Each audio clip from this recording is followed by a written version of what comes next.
Okay, yeah, go get that. I'll check this. This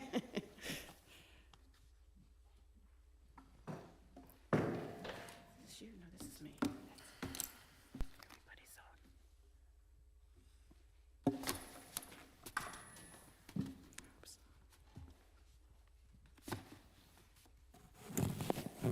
Thank you. Look over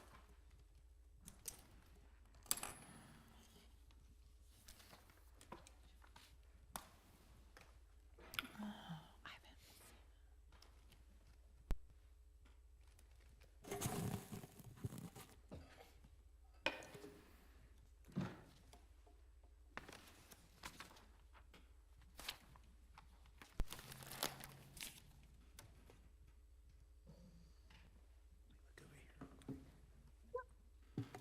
Yeah. Okay. All right, good evening. This is Monday, October 16th, 2023. We're here for a governing body council meeting, and I'll ask the clerk to please call the roll. Mayor Dunn is present and presiding. Councilmember Phila. Here. Councilmember Osman. Here. Councilmember Rawlings. Here. Okay, is on Zoom. Councilmember Larson. Here. Councilmember Sippel. Is he on Zoom? He was on Zoom for the work session, but Okay. I don't see him momentarily. All right, we'll check back in with him. Councilmember Harrison. Here. Councilmember Kane. Here. Councilmember Azeltine. Here. Thank you. The next item of business is the Pledge of Allegiance. And as you're able, would you please rise and we will face the flag.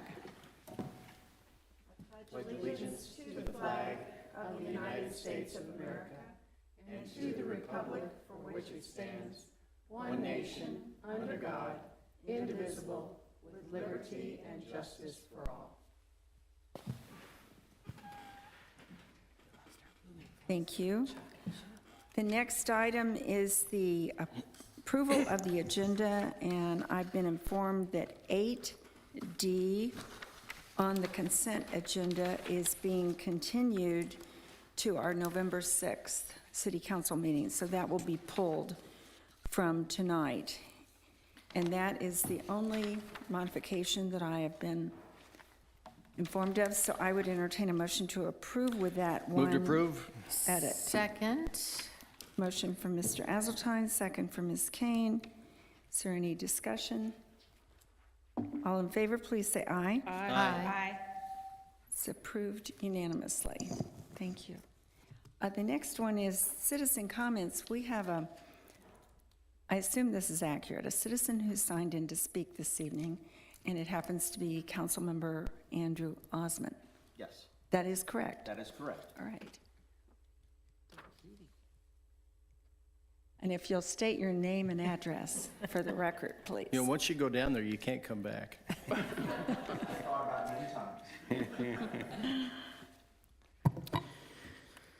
Andrew Osman, 3312 West 86th, Leawood.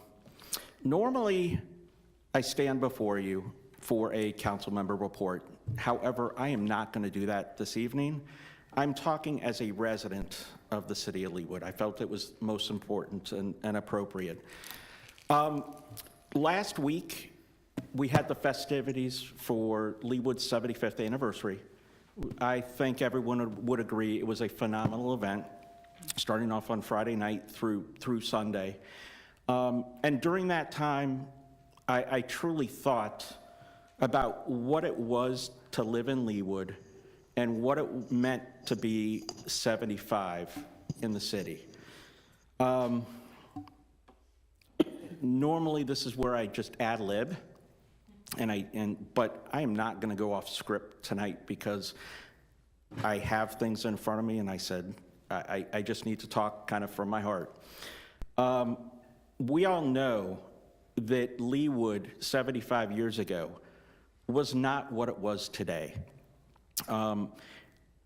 We all can address that it was a different time, a different place, and unfortunately, Jews were not allowed in Leawood 75 years ago. But I'm proud to say that over the course of 75 years, we have changed dramatically, something that I'm so proud of. And I couldn't help but think, while we were at a party on Friday night and we were doing activities on Saturday, Israel was celebrating this year their 75th anniversary as well. And that moment on Saturday really hit home for me, for the Jewish community, and something in which it's going to affect a lot of us for a lot of period of time. I mentioned that Leawood has changed dramatically, but as I said,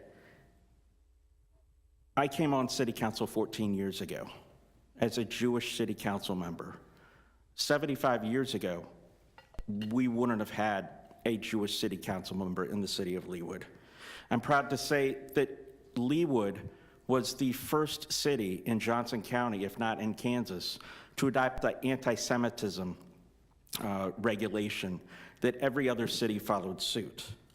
I'm proud to say that a Jewish artist was, out of hundreds of applicants, which happens to be a rabbi's son, that both of them grew up in the city of Leawood, is manufacturing and installing our 75th anniversary art piece. And I'm thrilled to say that I've been to the city sister of Gezer and the Gezer region on multiple occasions, and we've seen over the past week the horrific things that have happened. And unfortunately, their mayor is unable to join us next week. They were planning to be in the city of Leawood. So I stand before you tonight to ask that Jews in Israel were the targets and continue to be of a terrorist attack, a horrific attack that affected mothers, daughters, grandparents, any age. These were not, these were normal citizens that lived in a kibbutz or at a festival or just doing their daily activities. And to many, there's hatred right now in the world towards the Jewish population.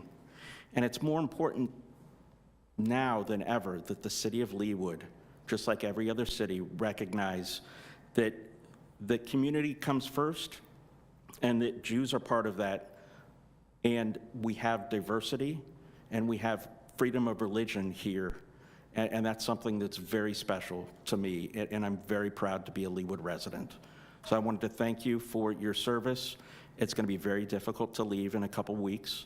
But I just had to say my thoughts and prayers are with Israel and our sister city tonight. Thank you. Thank you, Mr. Osman, and I concur with all of your comments, and I'll make some more comments during my mayor's report. I do want to clarify just one statement. When you talk about the city of Leawood not allowing Jews to live within the city, it truly was, and I know you know this, the homeowners associations. It was not really. That absolutely, that was a deed restriction placed on Right. by the HOAs. Right.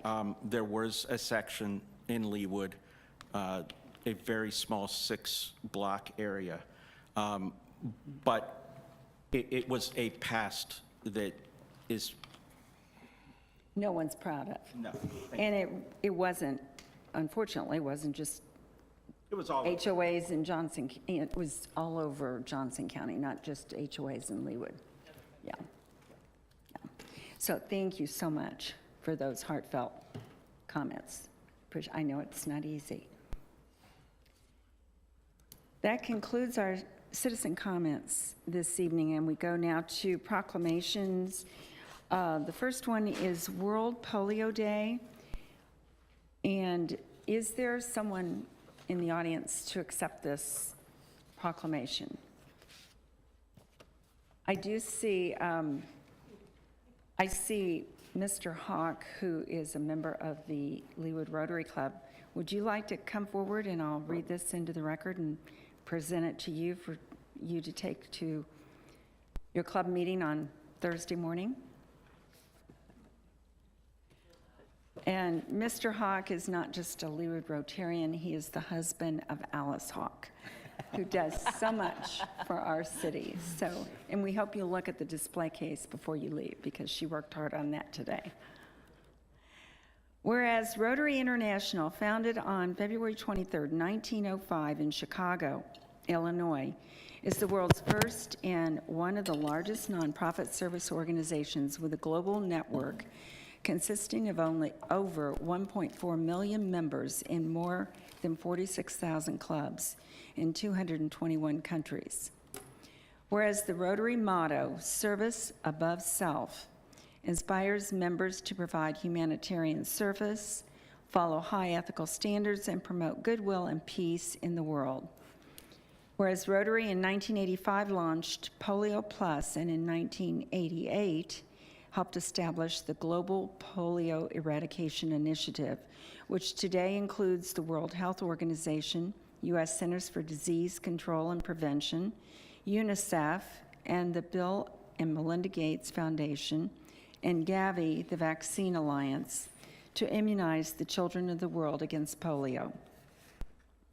Whereas polio cases have dropped by 99.9% since 1988, and the world stands on the threshold of eradicating the disease.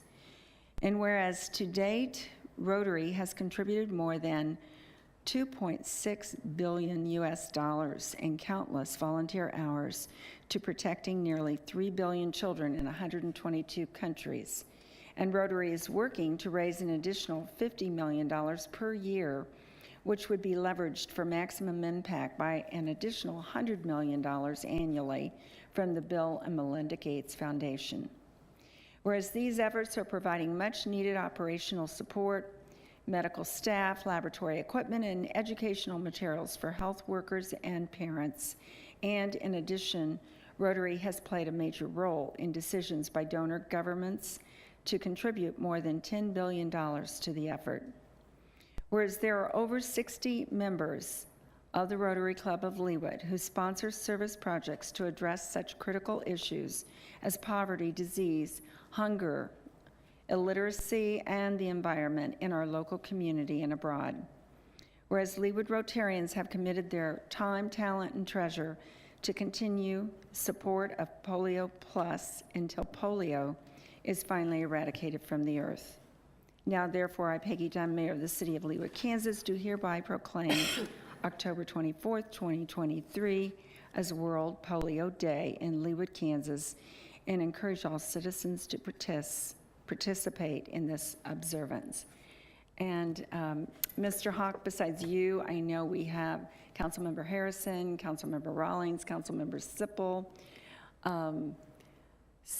Deputy City Administrator, I've got to get this title right, Stephen Powell, and City Administrator Diane Stoddard. Oh, and we have a Rotarian governor. Yes, Stephanie Meyer is a governor. So you're over like a region, aren't you? Or maybe is it the country? I'm not sure. Okay, Northeast Kansas. So thank you all for what you do. I know you do far more than just polio eradication. Thank you for all your service. And I will be happy to. Mr. Powell will bring this to you.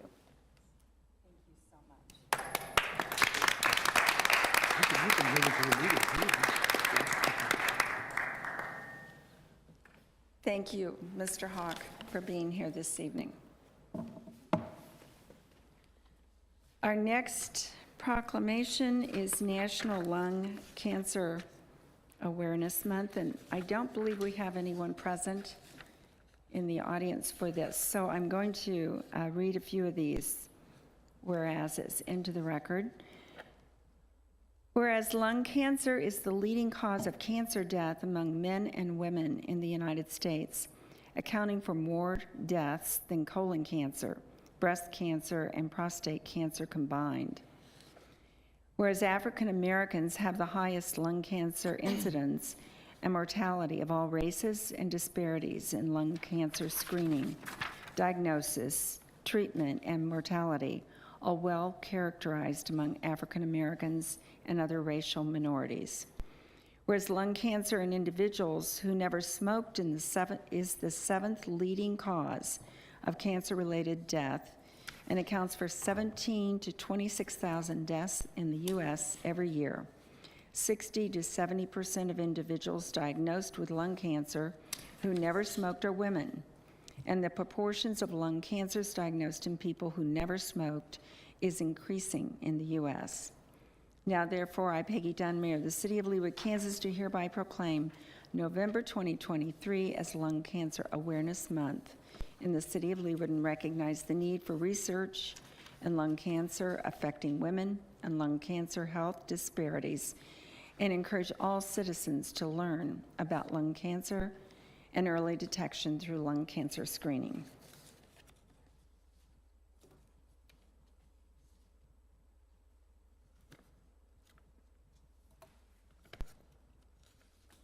Thank you.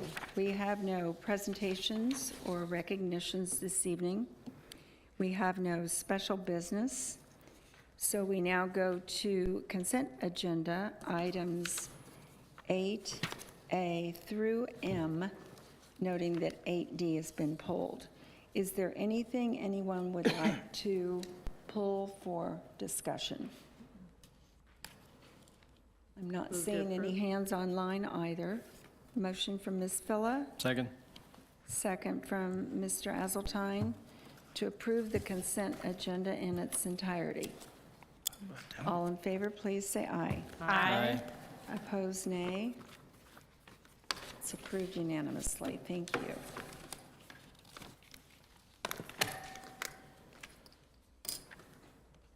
you. Going to the mayor's report, I would like to, first of all, piggyback on some of Councilmember Osmond's comments and extend sincere sympathies to all those impacted by the recent terrorist attacks in Israel. I have some communication that I thought I would share with you. I did reach out to Geza Region Mayor Rodham Yadlin as soon as I had learned about the attack, and she commented back that the situation was challenging and intricate and affecting every household in the country. She said that the Geza region had opened the city's emergency operations center, and there were still those from the Geza region who were missing, and they were unsure whether they were deceased or had been taken to Gaza against their will.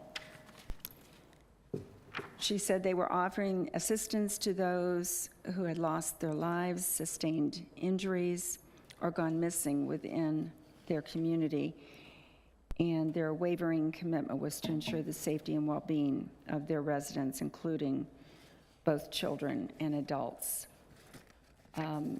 Regrettably, she had to cancel her upcoming trip to the United States. She was actually going to be here in the United States for a conference, and then at the conclusion of that conference, she'd planned a trip to Leawood, as she had never been here before. And she expressed her profound gratitude for the support and solidarity extended by the American people. So I let her know that we would welcome her and a delegation when calmness prevails in the world, and that our hearts and prayers and support were with them all. And I would like to request a moment of silence for all the innocent victims of this war in the Middle East, please.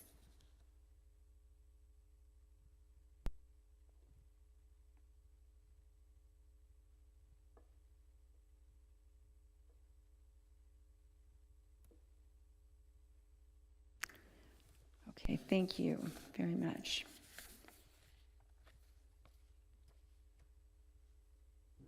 The Council of Mayors for Johnson and Wyandotte counties meeting was held last week it was hosted by Mission Hills Mayor David Dickey at the Kansas City Country Club, and the discussion focused on agenda topics for the 2023-2024 meetings, so for the rest of the year.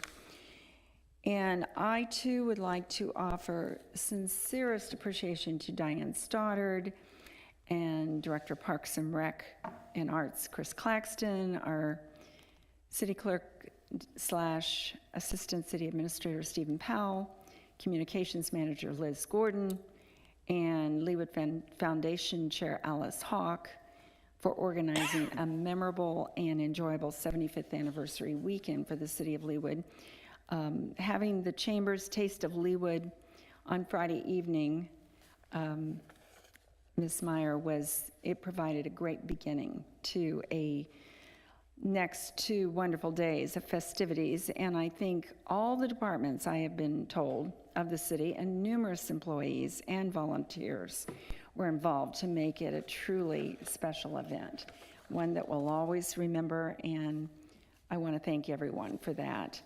And you have a great book in front of you, Leawood, The Journey Continues, commemorating our last 25 years. We had a great book on our 50th, Leawood, A Portrait in Time. So I have read it cover to cover, and it's certainly worth the read, and very well done. And Catherine Bontrager did a great job with it. So, and then finally, I want to say happy anniversary. Councilmember Chuck Sipple is celebrating 9 years on Friday as a council member. He maybe didn't even realize it. So happy anniversary. And happy anniversary to graphic design specialist Maria Putman, 27 years on Saturday. And finally, Deputy Fire Chief Jared Hawley, 34 years on Friday. So quite milestone anniversaries. And that concludes my mayor's report. We have no council members' reports this evening. City administrator's report. Ms. Stoddard, are you going to talk about the goals? I thought you did a great job summarizing where we are today. Thank you, Mayor, members of the City Council. There is the report that's included in your packet, and this is the update for the third quarter. And I'd like to thank all the staff members who've been working on these goals to provide you all an update. And probably at this point, the best thing would be to see if you have any questions, and we'd be happy to answer any questions you may have. Any questions from Ms. Stoddard? Ms. Harrison? A comment as much as a question. Under your established better relationships with the HOAs, it says it's only 25% done, but in my opinion, you've done such a bigger number than that because of the letter you sent out to HOA presidents and inviting their comments and feedback. And in my years on my own HOA board, had not seen that. So I don't know how that metric is going to be measured, but I feel like you could bump that up because it did invite my own HOA board to think about what they wanted the city to know and think about. And so a communication is one of those, or relationships is one of those things that's hard to measure, but it's like, well, if the other side isn't doing their part, like if they don't go to the website and know all the great stuff that's on the website, how are we supposed to improve communication or a relationship? So I think that is terrific. And I think that our increased Facebook reach or social media reach is also another way that we've encouraged that relationship. So I feel like you could bump that up a little. I've also heard folks comment on the past practice of the dinner that was held with HOA officers hosted by the Sustainability Advisory Board. And it was paused because of COVID, but I've heard a desire to have that brought back. And even from a number of Sustainability Advisory Board members who did all the dishes, and because of course they didn't use anything that was thrown away. So that's something too that I know Mr. Sipple's online tonight, but that's something that could be possibly discussed, because I think that's another good way for dialogue and then they heard from every department head as well at that meeting, that dinner meeting.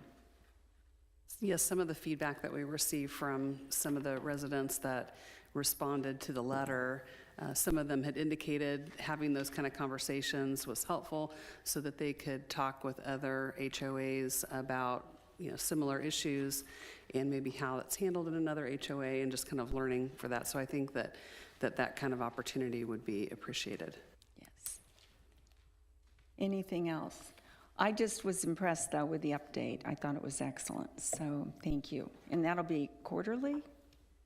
Yes, we'll right? continue to do that quarterly, and Okay. again, thanks to all the staff who've been working on these things. Okay, great, thank you. All right, going to staff reports, we have Chris Claxton, report on the purchased art pieces. Ms. Claxton, is she? Ms. Claxton?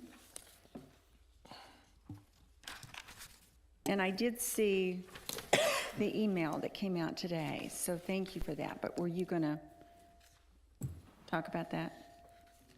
Yes, Mayor, members of the governing body, City Council.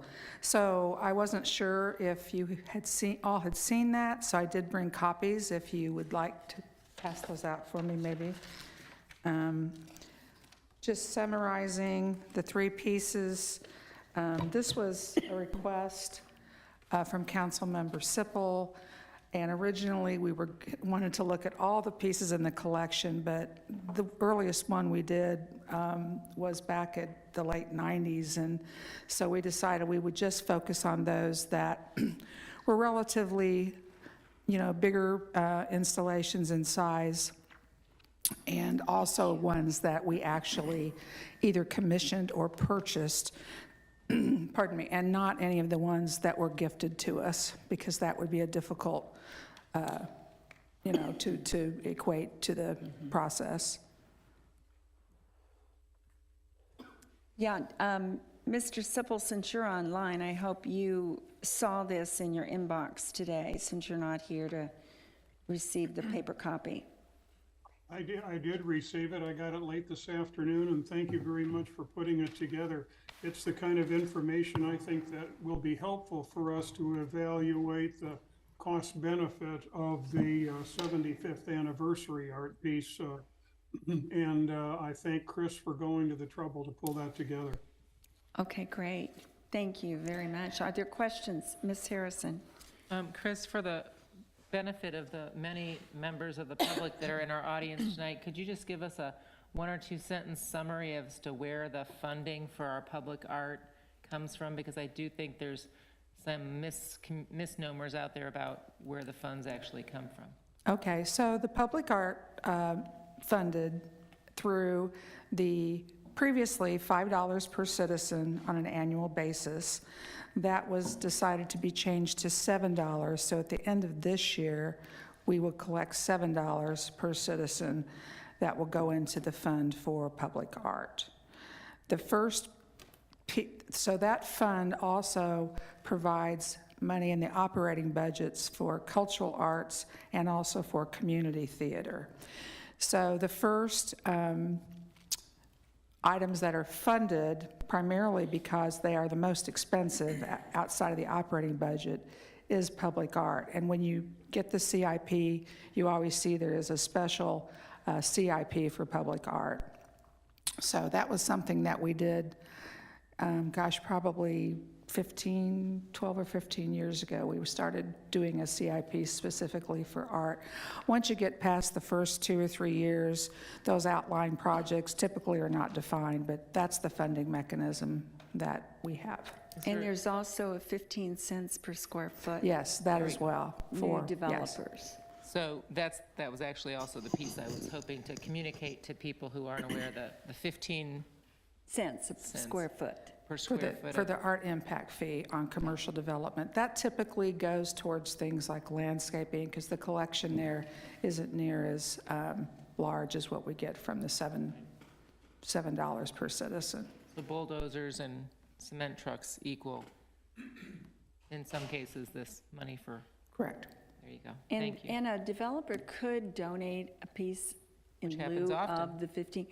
And we have had in the past, like the deer on the front of the Journey Continues, that was actually an initiative by a developer that had an office building on Tomahawk Creek Parkway, and he worked with other developers and amassed that money. It was Chuck Peters, actually, that did that, so, and replaced one of the deer when they were stolen, That's true. so. Ms. Phila, I just think this is one of the greatest $5 I'll spend all year. it's 7 now. Oh, 7, geez. But that I have paid and will pay.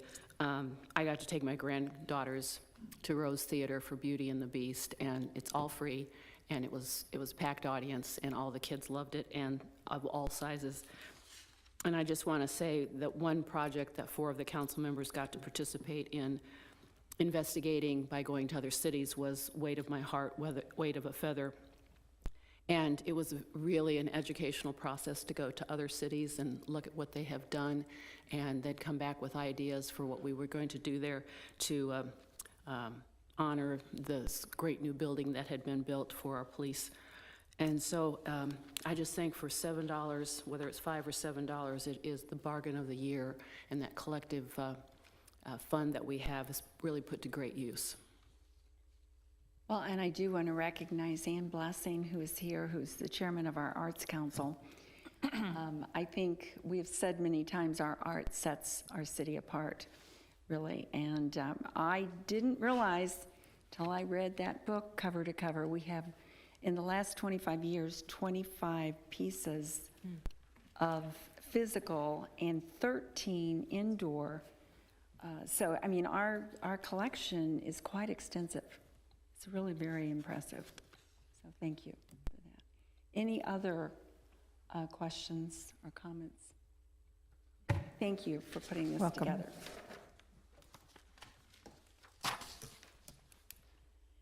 We'll go now to committee recommendations, 13A. This is a resolution approving a final plan for Ranch Mart North artwork located north of 95th Street and east of Mission Road. And do we have the applicant present, please?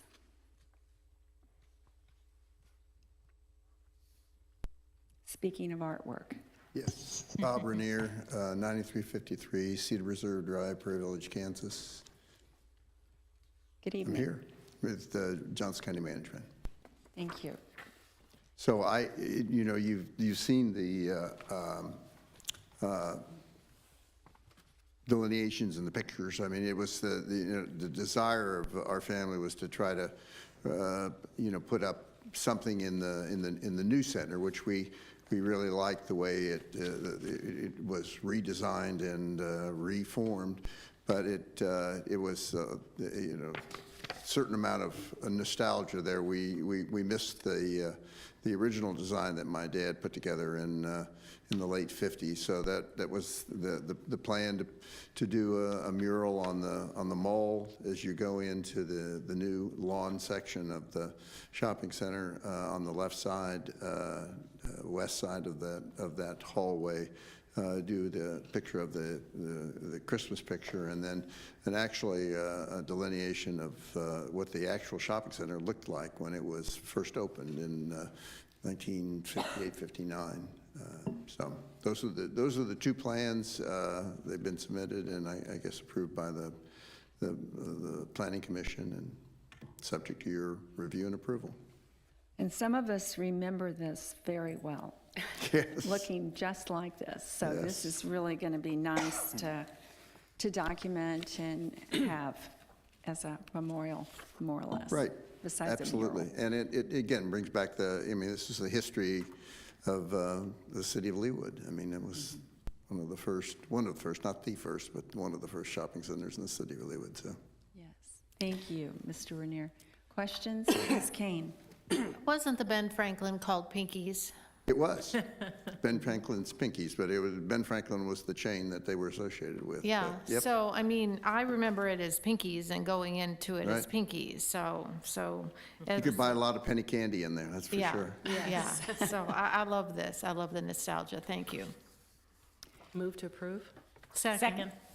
A motion from Ms. Phila and a second from Ms. Larson. And you didn't mention in your comments, but I read it's Whitney Kerr. Right. And Whitney is it Kerr Whitney Kerr is the artist. III? Huh?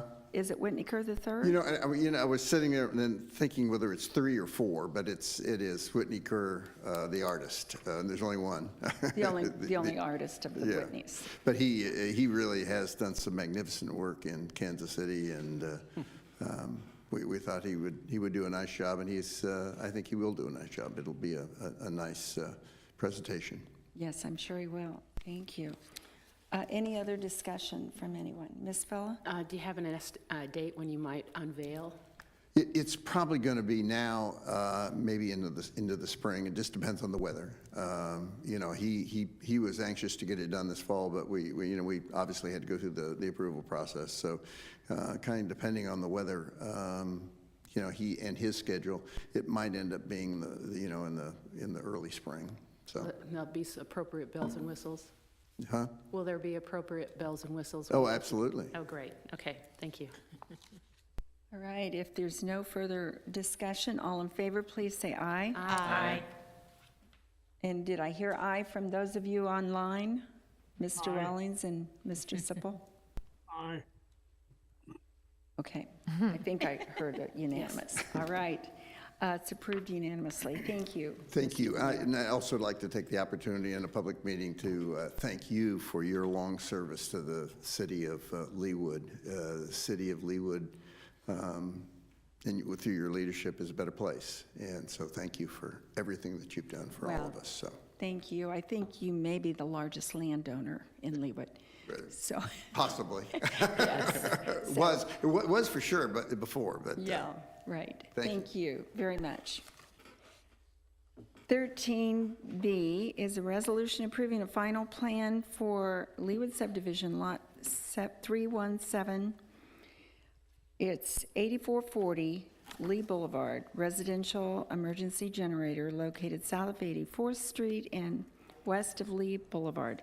Do we have an applicant present?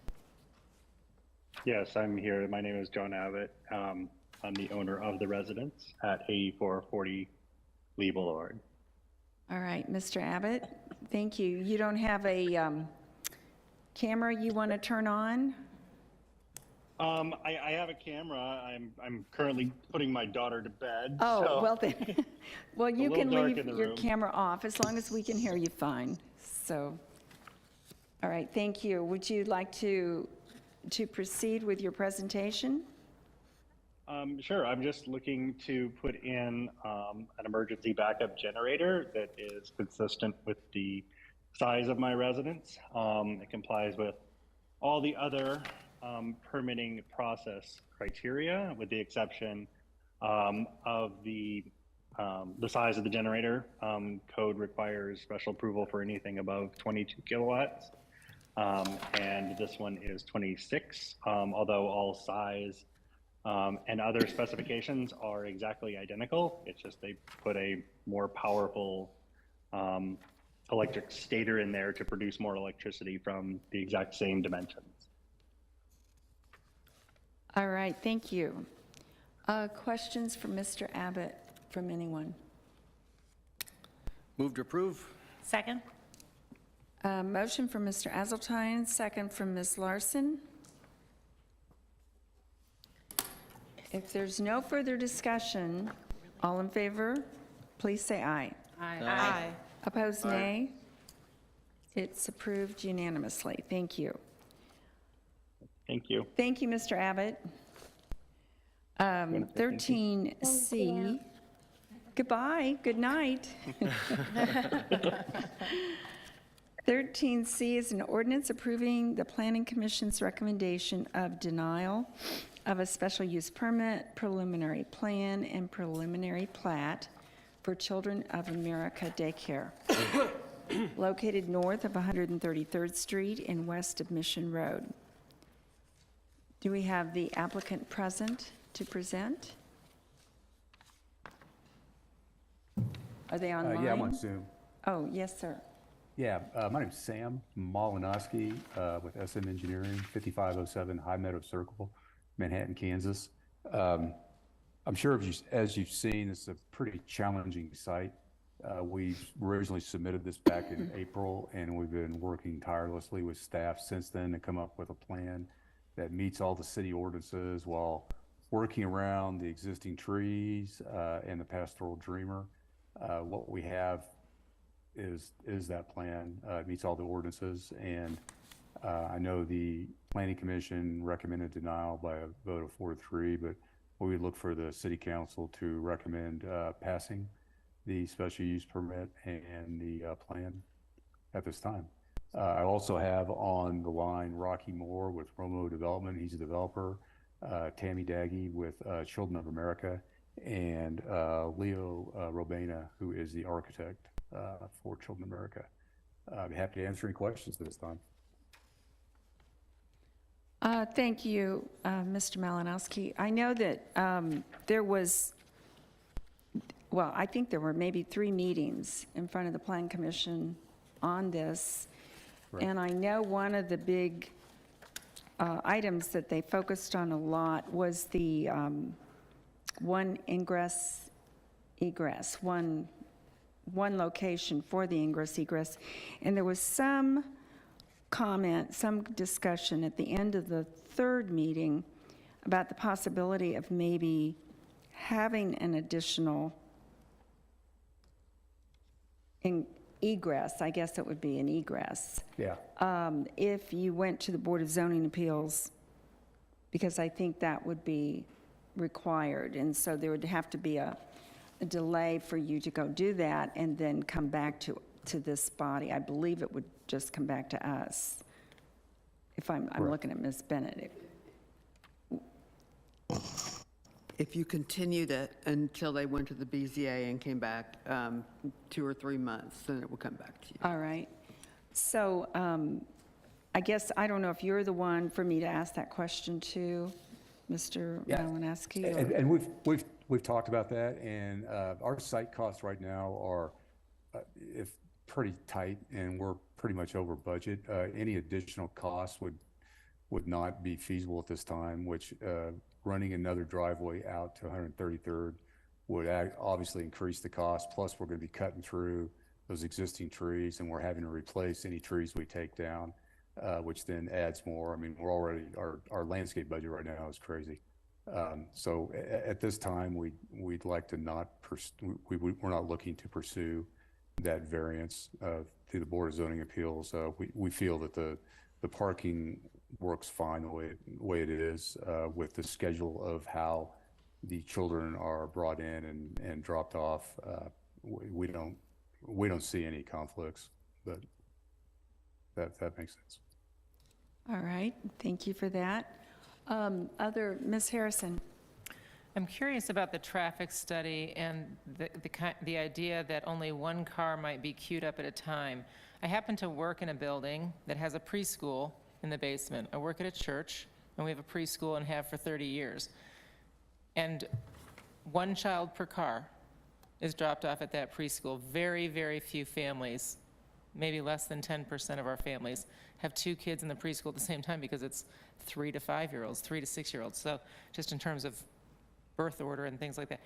So 1 child per car, 166 children in the facility being dropped off for preschool. That's a lot of cars coming and going, and I don't understand how only 1 car might be on 133rd, which is my concern because I'm quite familiar with the traffic generated by Mission Trail kids being dropped off in a 20-minute window. So that is a concern to me. I don't understand how a traffic study can possibly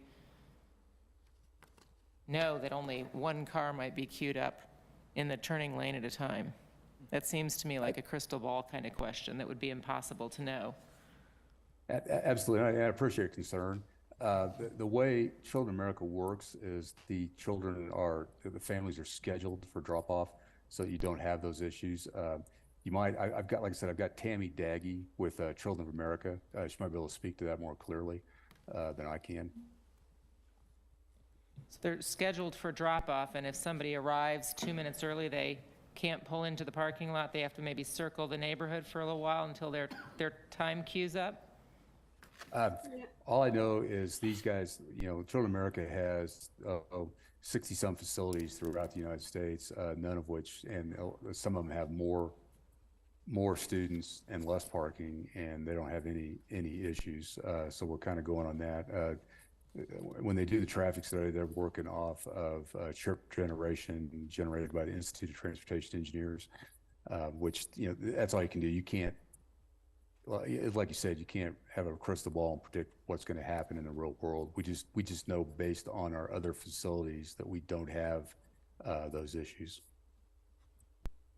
And does the individual that you referred to want to speak to this now? Did you say Yeah, she's I can- online? Yeah, I can speak to that. We operate 60-some schools across 16 states. And then when we do our research, about 74% of our children attend on any given day. So at this location, let's assume that there's a capacity for 166 kids. So if we were full, at capacity, we would approximately have about 122 kids on an average day. And we do go birth to before and after school, so not all 122 would necessarily be attending at one time. And the times that the children come in are really based around the hours that the families work. Because we open as early as 6:30 and close as late as 6:30, and it might be 6 a.m., 6 p.m., 6:30, 6:30. But the flow of the traffic would really be based on, we do have patterns that show that there's spikes a little bit between an 8 and 8:30 time frame, but you also have to remember that we do offer our employees childcare, so a percentage of those children would be employees' children who would come in their cars, and there are multiple families with an infant and a preschooler, or an infant and a school ager, or a combination. So in my 35 years of being in early education and running a very large facility, very small facility, and everything in between, I've never in my career had an issue with parking in this kind of facility or traffic that would cause concern. So, safety is our first concern for our families and for our staff, and this was not a concern for us when we looked at this site. Do the parents get out of the car to drop the kids off, park the car, get the kids out, walk them in, then get back in the? Correct. How many parking spots are in the parking lot? I can't find that, but I thought I saw it. 36. It's is it 24? 36. Well, we got, 36. there's 24 it's employees. 36? Yeah, it's based on the maximum number of employees is 24, which based on your requirements, you got to have 1.5 times that, and we've got 36 parking spaces. Okay.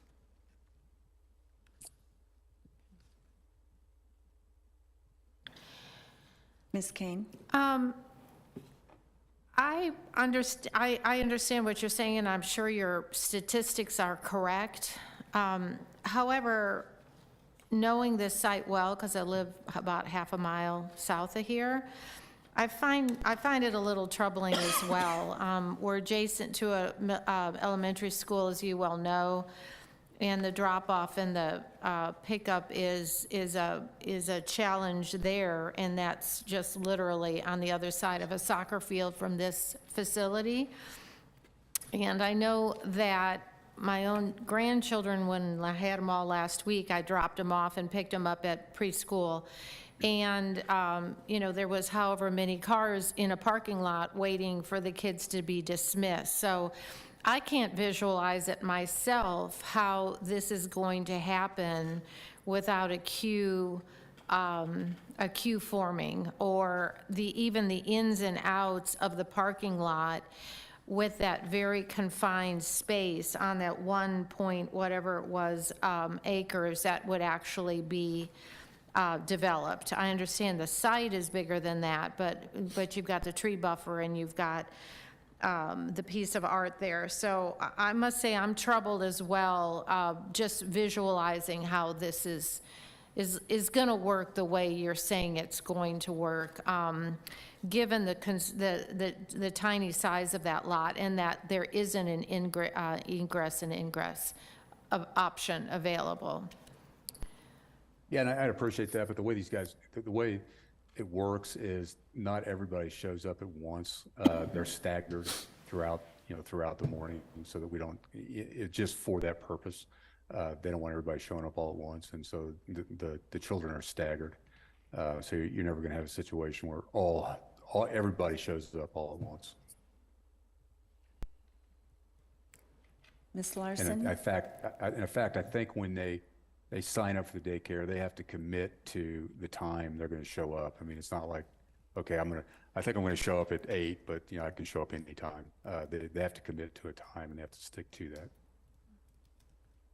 Ms. Larson? I have concerns about the, thank you for those comments. I have concerns about the parking and the ingress and egress as well. But I have a question along a different line. When we just approved a generator at a home a few minutes ago, I'm concerned about the noise from the playground, and that this facility is so close in proximity to the homes in Wilshire right behind it. I guess this question is maybe for Mark. You know, we have the standard of the 60 decibels at the property line for generators. Do we control the noise for this, or other than just the operating hours, the 9 to 6:30? You're correct as far as the development ordinance does require a maximum of 60 decibels at the property line. So if there were to be complaints and they exceeded that amount, then they would have to take measures as far as to make sure that it didn't exceed that. They do limit as far as the playground to 9 a.m. to, I believe, 6:30 p.m. Right. To try and control some of that so it doesn't get too late or too early. Yeah. Yeah, I'm just concerned about the noise and for the neighbors, and just my limited experience with other daycares and how that sound can travel. It's hard to put a muffler on children, especially preschool children. So yeah, that's a concern. If I could speak to that. Sure. Ms. Daggy? Okay. Yes. So, children would go outside no earlier than 9 a.m. and we typically don't have children outside after 4:30, 5 o'clock p.m. And then even when they would be outside, it would be one classroom at a time per playground. So it's not like 122 kids are all outside at the same time. It really would be possibly a toddler age group on the toddler playground of 10 kids, and a preschool classroom out on the playground of 15 or 20 kids. And so the noise level, obviously would be children laughing and playing. So I can't say that that's not going to be, there's not going to be noise, but it's not like a school age playground where, all of third grade or all of fourth grade are on the playground all at the same time. They're only out there for given periods of time and not the whole school at the same time. Okay, thank you. And also we have a pretty extensive, the existing trees back there we're leaving in place, plus because of the trees we're taking out, we've got to add a significant amount of additional trees in addition to what your requirements are. So we've got a pretty heavy buffer between us and the residences to the north. Other questions for Ms. Daggy or Mr. Malinowski? I did appreciate, Mr. Klein, that Exhibit C that you or your staff came up with, delineating other facilities. I think that was a question some of the plan commissioners wondered about, how many other facilities, especially nearby, and what were the numbers of children. And so this was very helpful, and it shows the current enrollment and then their driveway access and circulation notes, so it was helpful. Thank you. So thank you for that.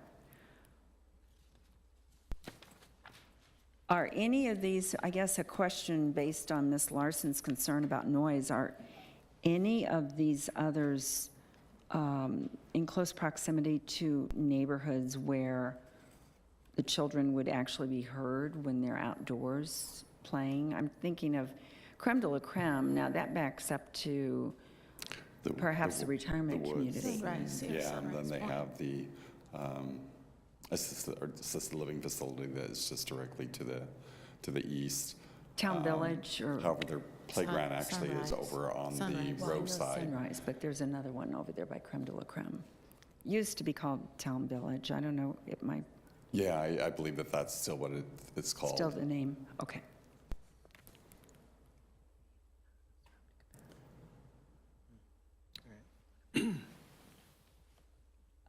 Other questions or comments?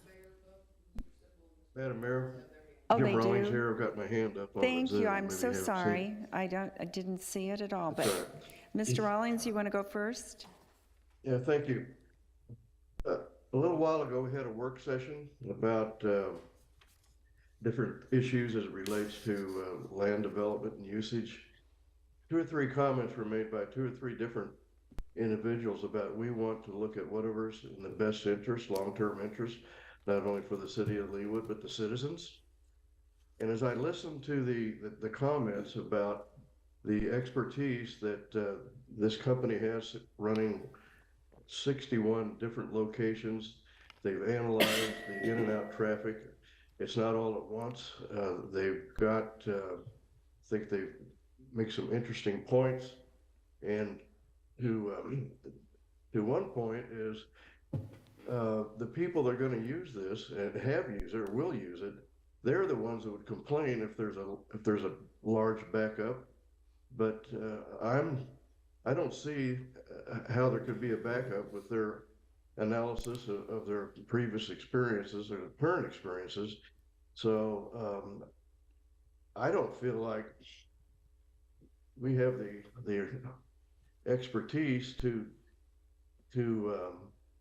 not approve part of this or all of it for what's in the best long-term interest of the people in Leawood that want to use these facilities are going to pay a lot of money for it. And I think this, and childcare we need, so to deny this request, I think would be a disservice to the long-term interests of the city and more importantly to our citizens, as we discussed back in our work session a little while ago. Okay, thank you, Mr. Rawlings. Mr. Sipple. Thank you, Madam Mayor. I tend to agree with Councilman Rawlings, but I had a couple of questions. One is 133rd Street there west of Mission Road is a 2-lane. I think it's speed limit 35. My question to the planning people is there a plan to reduce the speed limit in front of the school to 25 like it is in school zones throughout the city? It's a school zone speed limit. I would have to defer to David Lay. I don't know that there is a plan as far as to reduce the speed limit. But Is Mr. Lay available? Do you typically do that, Mr. Malinowski, in your other cities? Do you have school zone speed limits in front of them? Not typically, no. Our Director of Public Works, David Lay, has just walked in. Hi there. So the speed limits for that 25-mile-an-hour zone for school is just for elementary and middle schools. It's not for daycares. So we would not lower the speed limit along 133rd Street. All right, thank you. Sure. Did you hear that response, Mr. Malinowski? Thank And you Mr. for that. Sipple. The other question has to do with there be any, since it is westbound and eastbound, it's essentially 1 lane in each direction. Are there any thoughts to a turn lane to get the parents who are dropping kids off to have a little more comfort and flexibility as they're turning into the school property. We still have Mr. Lay in the room to respond. So that could be done. We would just have to remove, or the developer would have to remove the bike lanes along 133rd Street to provide for that left turn lane. But it is wide enough for a left turn lane. But It is. I'm assuming we would keep the bike trail that's on the north side of 133rd Street intact. That's correct. Thank you. Are you saying, just to clarify, Mr. Lay, are you saying there'd be, if you were eastbound, there could be a left turn lane in? There could be Okay, in the center? in the center, correct. All right. And then there's a trail on the north side of 133rd Street, a 10-foot wide mixed-use trail. Okay, thank you. But what would that cost the developer? I don't know offhand. If he's already saying that the landscaping is cost prohibitive and installing an egress and an ingress is cost We're prohibitive. talking about a center lane painted. Yeah, he Right, would have so to, they'd what- have to restripe probably 300 feet of roadway. So is there a cost to the developer, or would that be something that we would incur, the city would incur? That would be the developer's cost. And what might that be if it's just restriping? Oh, offhand, maybe $10,000.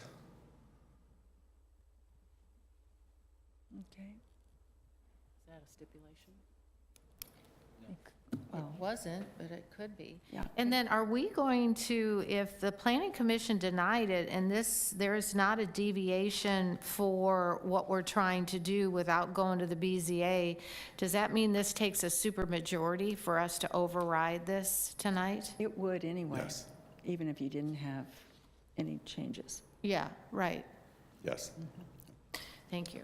Mr. Sippel, did that conclude your questions? Yes, and I agree with Mr. Rawlings that I'm supportive of this. This is a preliminary application, and I think these people deserve a shot. So that's my position. Thank you. All right, thank you. One question, I guess, for the applicant, and I know it's stated in here and would have to be evaluated and figured out. Your mini buses, I don't know what you call them, large vans, whatever they are not able to be stored on site, on the site of this facility. So Excuse me. have you given any thought to that and thought how you deal with that? Yes, we're aware of that. And, you know, we have thought about alternatives, whether that would be in a lot of our other communities and our other schools. Some of the local school systems do drop off and pick up, so we don't need the service of a bus. You know, we're very aware of that ordinance, and we obviously would comply, and we would make adjustments as we need to make them. Tell you exactly what that would look like, I cannot tell you that yet, but we're aware, and we would make the adjustments that we would need to make. Okay, very good. Thank you. Mayor, Mr. if I Klein. may, in looking through the development ordinance, we think that there may be a possibility that it may be possible actually to store them on site as far as located there, so. Oh, really? Okay. All right, thank you. Any other questions? Ms. Kane? So they must have done notice, right? And did we not hear anything from the neighbors to the south, to the north? From the Wilshire neighbors to the north being concerned about noise, or did we We did. get? I'm sorry. One, there was one. Yes, we did, believe. for one who did express that they had concerns about the close proximity to the neighborhood and as far as the noise that would be associated with that. So was it the 500 feet? So how, like, do we know how many residents, I mean, if it was just the immediate residents, I mean, right behind there is a cul-de-sac, you know, so, I mean, was it everybody in that cul-de-sac that there's no way they wouldn't hear that, the children playing? The 500 feet would have been from the property line to the north, so it would have started as those lots were just adjacent to it. Most lots aren't probably more than about 120, 150 feet in length, and so it would have extended across the road. It probably would have hit some of those. I don't have a map in front of me, but I think it probably did notify more than just the ones who were directly adjacent to it. Well, Yeah, that's one correct. thing about I think we the, notified close to 40 people, 40 residences. are you saying something, Mr. Yeah, I Molinas? think we notified close to 40 residences. 40 residents? Yeah, give or take. One thing that would be nice, favorable, to not going to the BZA and having that extra egress is saving those trees. Because it's my understanding there would be some pretty significant tree loss if they did that. They would have to take out a number of trees. Now, most of the ones that we looked at, it looks like maybe they aren't large enough for them to have to replace. They might hit a few of those, but it still would be trees that would be removed from the site. Which then, those trees help buffer. Correct. Yeah. Ms. Larson? One more question. Pastoral Dreamer is maybe my favorite piece of artwork in Leawood. And so I am concerned about how the removal of the trees, you know, it won't be removed directly behind it, but it's going to be thin and the parking lot's probably going to be visible. Do we have a plan B for Pastoral Dreamer? I guess that would be more of an arts question. I know that I read in the materials that location was selected because the artist requested it. But if it ends up not, if this is approved and Pastoral Dreamer is no longer in a pasture, do we have a plan B? I know as far as they plan on putting some landscaping behind, I'm not sure if Chris wants to come up to try and screen it, and that might be that it has more evergreen trees and that kind of thing. They are willing to provide an easement to the city for that piece of art. And I do that's located appreciate there. that very much. I had never heard even a hint that it might be moved. Is that what you mean, moved Well, somewhere? There'd never been a reason to until perhaps now. I don't know. I've still not heard that. And I'm seeing Ms. Blessing shake her head also. I know that David Phelps, the sculptor, positioned it. I never heard that he selected that site, but he did come and position it so that it was sunbathing. I believe I read that in the Planning Commission transcript, that Lisa has a comment. I don't know. Ms. Harrison? It's my understanding from maybe something Scott said years ago that we had sort of a gentleman's agreement, so to speak, with Pastoral Dreamer being where it is, but that there was a very good chance that someday when this needed to be developed, that we'd have to consider moving it if something wanted to go in there, and best use of the property and all things considered. It seems to me on 133rd, there's a long strip of not very developable green land, almost like an easement along there, that maybe it could be shifted 30 yards to the east. But I don't feel like the public art ought to dictate whether or not this project gets approved, because the public art is ours and we don't own that land. So I feel like that's a sticky situation to have that enter to the agreement. My concern is this is a pie-shaped piece of land. It's an unusual shaped piece of land, and to try to put this kind of a business that needs a lot of in and out space, I'm thinking 24, I'm gonna go back to my 24 employees being there, taking up 24 of the 36 parking spaces. It seems very, very tight to me, and maybe one of those parking spaces is gonna have a bus in it. You know, I don't understand where the parents are gonna, if they're gonna have to rush their kids in and out because people are waiting to turn into parking spaces. I feel like a dentist office or some other medical office building would be a better use of this than a high traffic in and out, 150 kids coming and going within 2 hours in the morning probably. If you've ever done daycare, your kids are usually arriving in a 2-hour window in the morning and being picked up in a 2-hour window in the afternoon. Very few people use daycare for 3 or 4 hours, just for 3 hours a day. But that's my concern is 100% about, it's a tight little space, and you want to get a lot of people in and out of there right next to an elementary school that we know generates so much traffic. It'll be so hard to turn in there with the elementary school, and I just don't want them coming back in 2 years saying, we have to put in a turn lane and all these things because the school. I just feel like we hear from the Mission Trail families regularly, and we heard from them during the Village East conversations about traffic. And I have concerns. Mr. Asseltine. Thank you, Mayor. Wouldn't the easement preclude it being moved unless we wanted to move it? Correct. Okay, so that's, to me, that's moot. That's not a factor, but on the trip generation, I'm looking at the memo from our city engineer, and bullet 1A says the trip generation, access spacing, and site distances were evaluated. Based on the anticipated traffic generated, no additional traffic improvements are required. So, and as far as I know, that's why we have a traffic engineer on staff.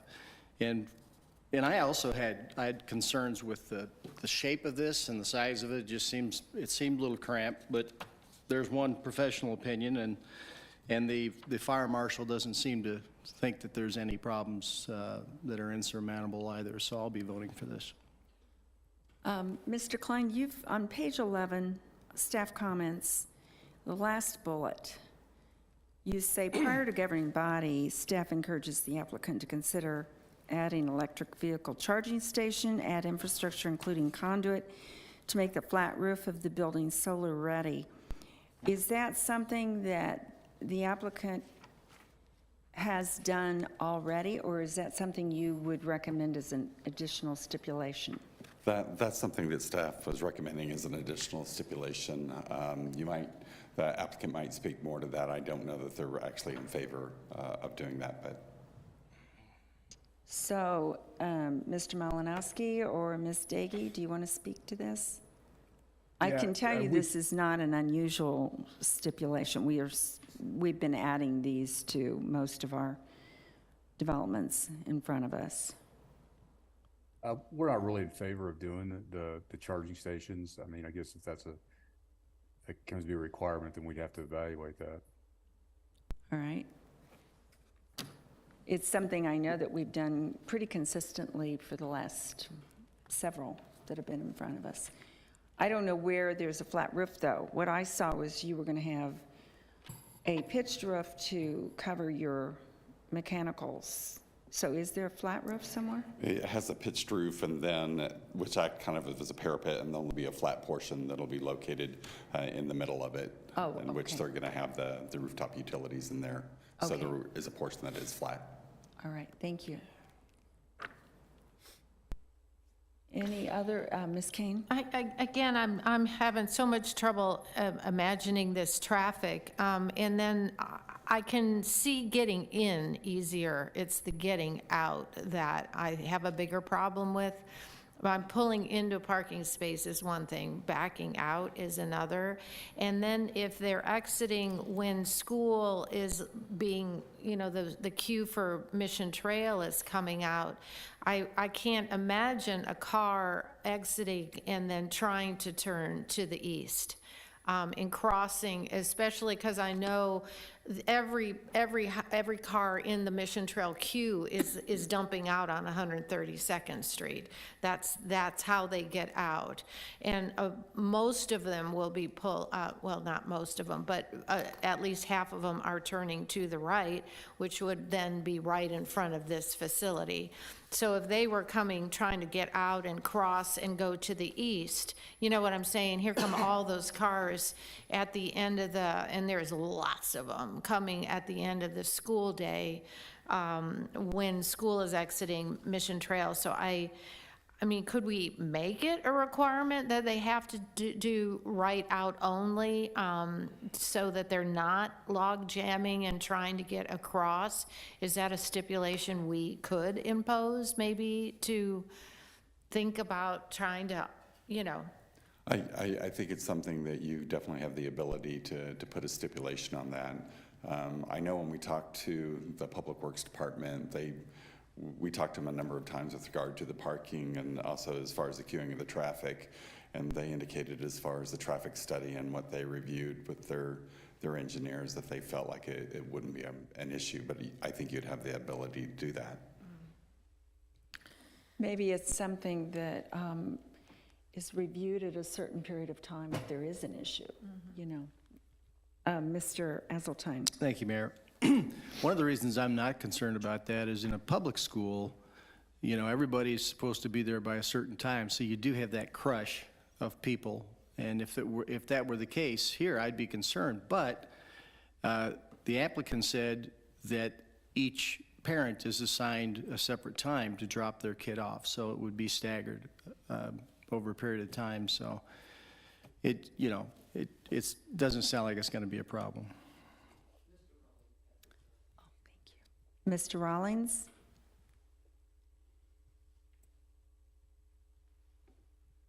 You're on mute. Mr. Rawlings, you're on mute. We're not. Thank you. I'm new at this. I got a green light now. This is a question to the applicant. What is so attractive to you about this site, considering some of the concerns that council has brought up? And if this is not approved, then what is your next step? This is Sam Malinowski. I'll have to defer to Rocky Moore. I think he's on here. He's a developer, I think. Mr. Moore?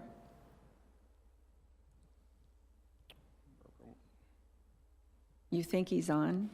Well, in light of that, I know they've done their research.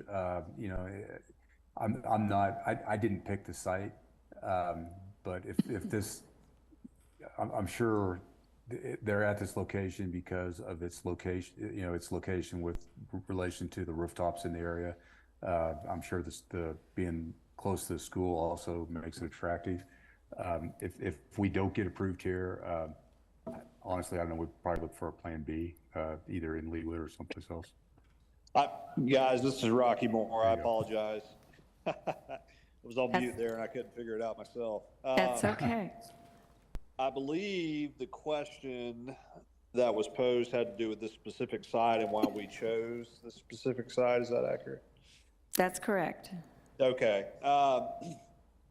So, I mean, there were other alternate sites that were evaluated, and I think there's as you guys are well aware, familiar, there's some adjacent, or there's some properties that are just directly down 133rd there that are larger tracts of land, and I know that those owners were specifically targeted and inquired to if there was any appetite to subdivide some of their property to sell to us, and all of those attempts were unsuccessful. So I think that, you know, as Sam mentioned, given the demographics of the area that are exceptional, given the school, given the rooftops, this was the site that was available for sale, and the one that, you know, kind of percolated to the surface, if you will, after that extensive effort to try to find a suitable site. So there were extensive efforts in trying to, you know, find an alternate, but this was the one that was there and available at the time.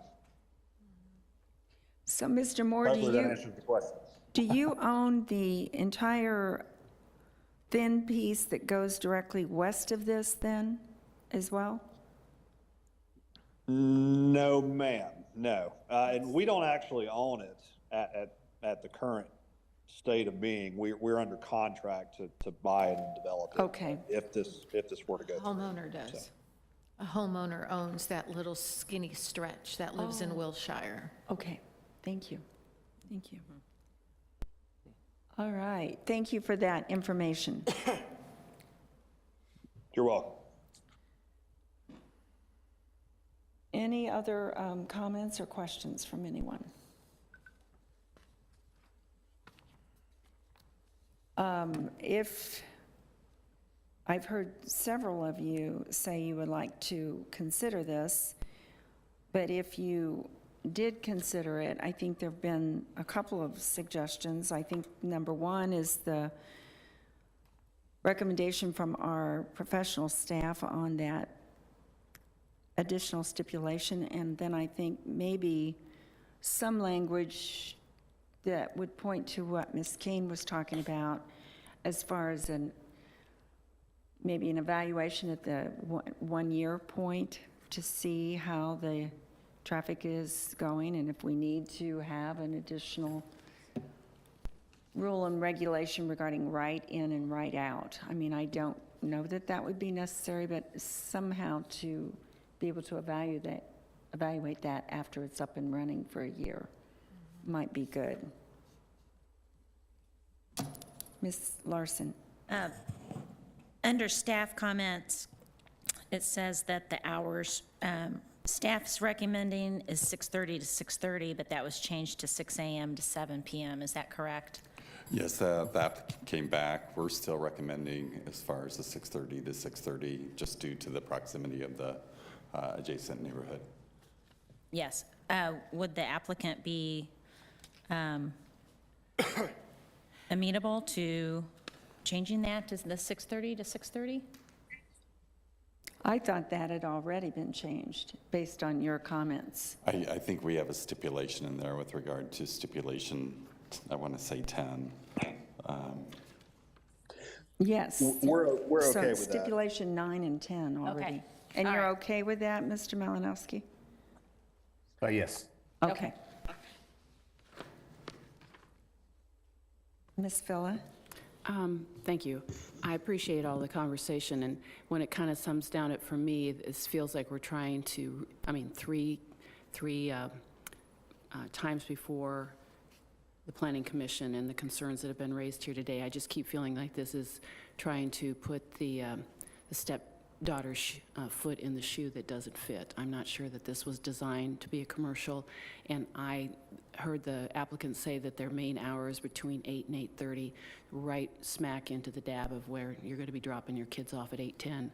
So I do think that that is, of all the things we heard about East Village and the concern about traffic, I really have hesitation that this is the right thing to do, to put a very heavy trafficketed in and out with children that's going to coincide with elementary. So I'm going to be voting again. I'm going to support the Planning Commission's denial, because I think we're really trying to, in good faith, do what we can to make this work, but I don't think it's the right spot.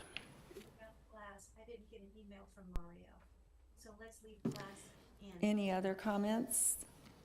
I could send them a quick email. Is there a motion It's up to you. from anyone? Would anyone like to make a motion? Mr. Sippel? I would like to make a motion to approve this, subject to the stipulations that have been discussed in our conversations. Do you want to include the staff comment on page 11, the last bullet, as a stipulation?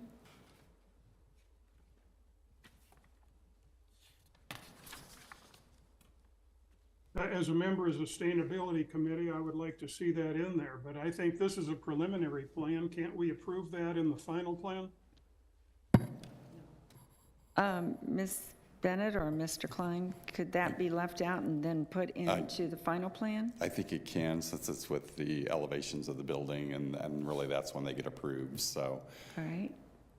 So he agrees with you, Mr. Sippel, can be done at final. Move to approve? Second. Motion from Mr. Sippel, second from Mr. Azeltine. Any other discussions? And Mayor, this is overriding the Planning Commission's denial? Yes. Yes, so it would need 6 votes. Am I correct? Yes. All right. If there's no other comment, no further discussion, roll call, please. Councilmember Phila, Nay. Councilmember Osman, Nay. Councilmember Rawlings, Aye. Councilmember Larson, Nay. Councilmember Sippel, Aye. Councilmember Harrison, Nay. Councilmember Kane, Nay. Councilmember Azeltine. Aye. All right, the vote is 5 nay and 3 aye. So the recommendation for denial is upheld, and this proposal is denied.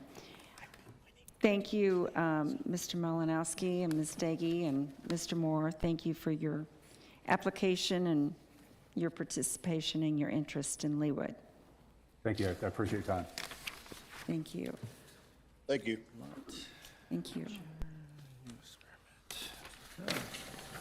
Where's the last page?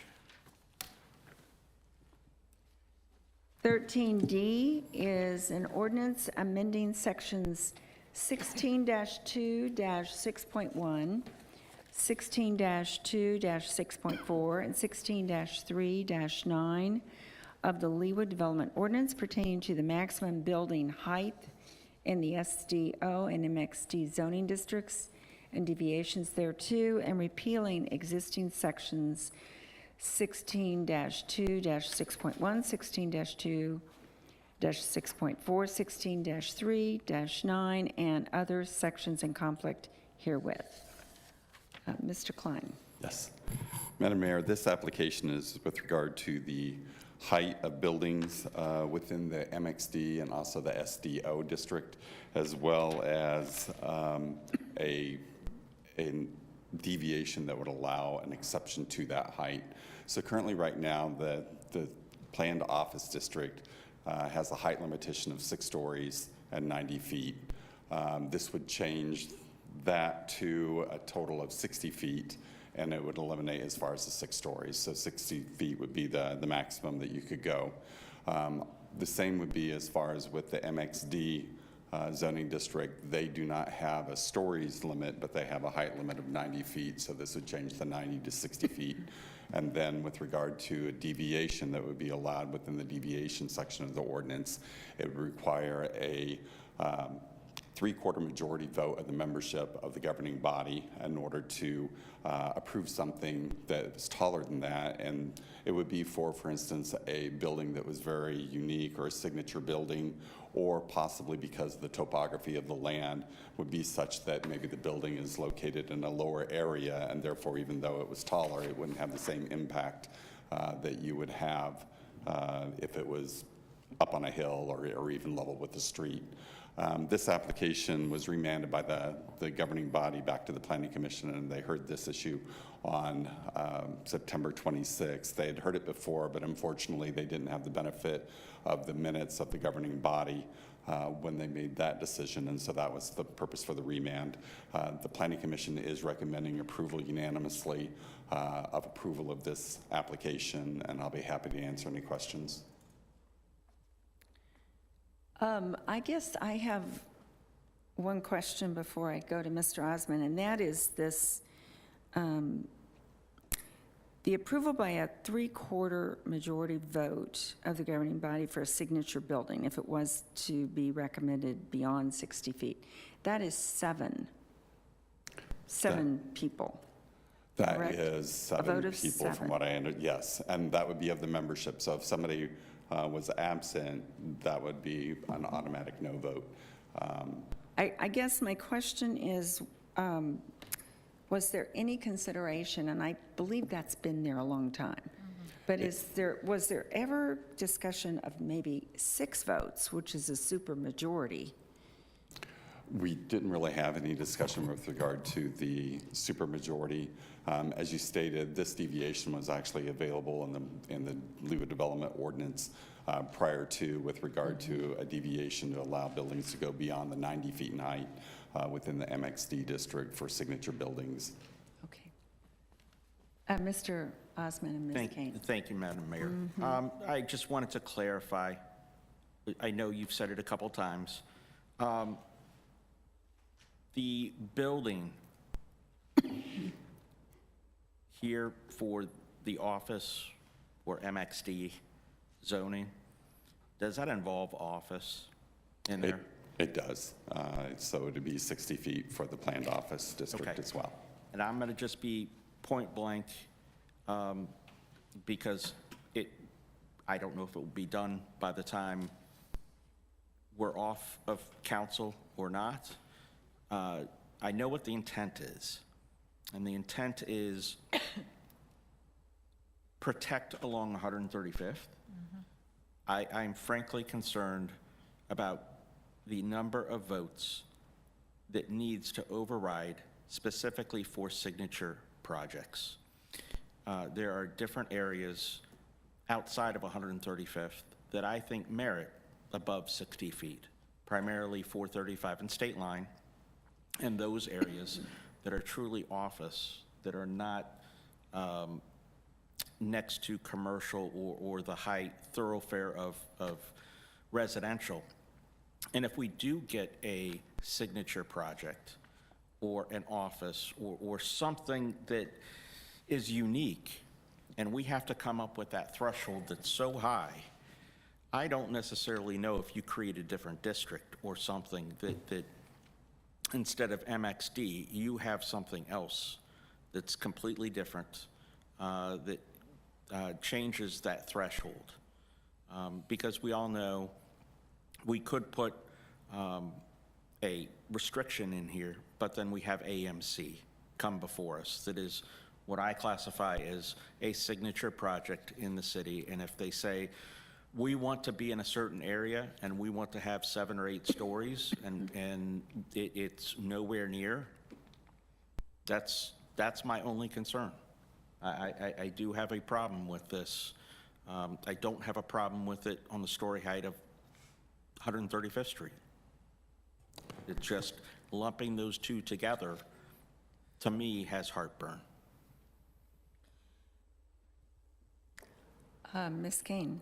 I wasn't going to start with that, but I do believe when we initially talked about this, it was somewhat of an override, for lack of a better word, of the 135th corridor review, corridor study, in that it was specifically, pointed at the 135th Street as opposed to all of MXD. So I think that's a very valid point.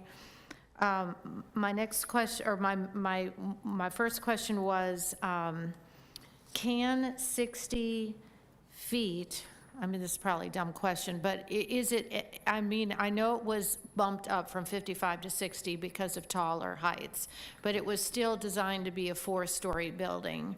So that's the one thing that I had a little bit of issue with is bumping up to 60. It is possible that the 60 feet could be a 5-story building, right? If somebody just had short ceilings or... I would imagine it's possible. When we were doing the research, there's a lot of flexibility in there, and sometimes you have 4-story buildings that are taller than some 5-story buildings. So just depending on as far as on the floor heights and the pitch of the roof and a number of architectural elements, it can vary. So I again, when we originally talked about this, it was, I was just looking at I can only speak for myself, 135th Street. I wasn't making a blanket, or I didn't think our intent was to make a blanket statement for MXD across Leawood. So I think that's a very valid point. And because there is a big difference between 135th Street and that undeveloped land closer to 435, as Andrew just brought up. But I want to say kudos to the Planning Commission and all their thoughtful comments. And the whole purpose of this, as I said earlier in the work session, our whole purpose was to somewhat put a cap, not somewhat, absolutely, unless there's a signature building, put a cap on the height, and then try to do something to regulate the density.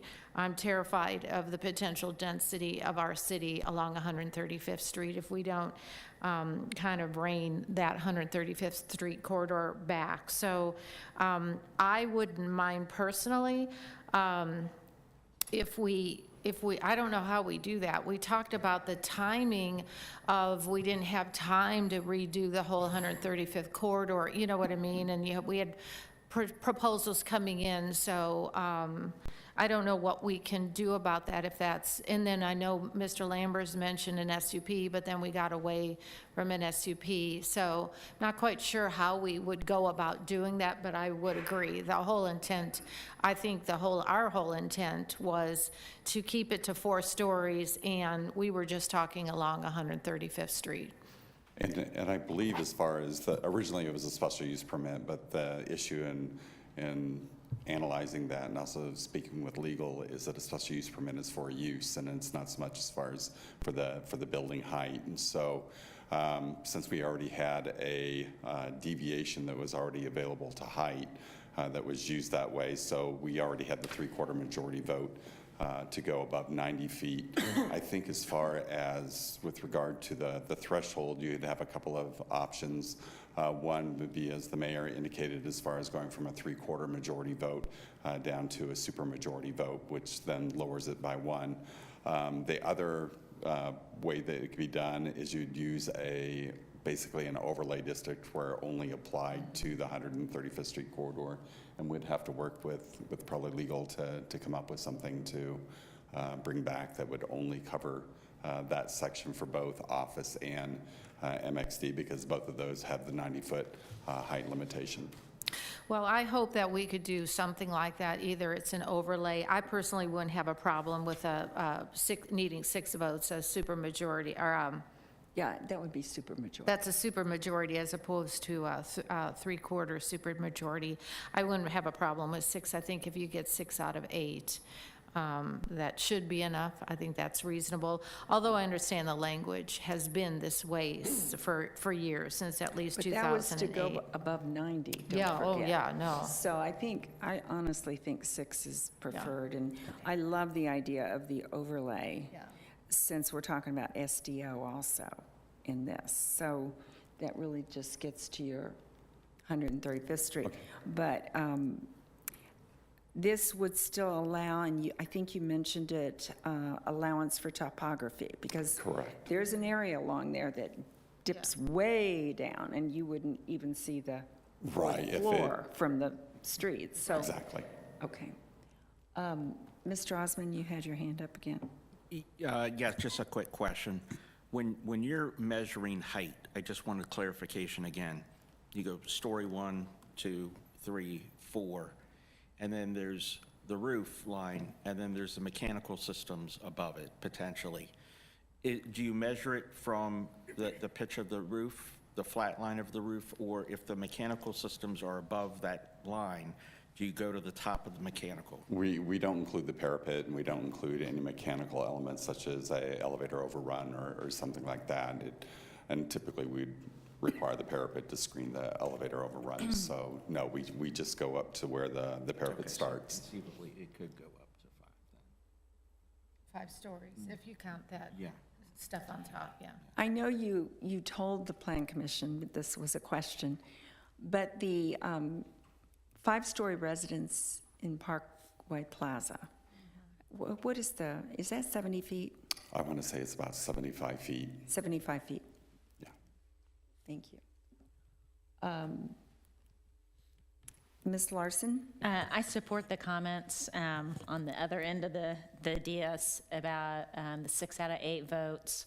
I think that's plenty for the signature building, and then also limiting it to the 135th Street, because that property by state line and 435 is a whole different ballgame.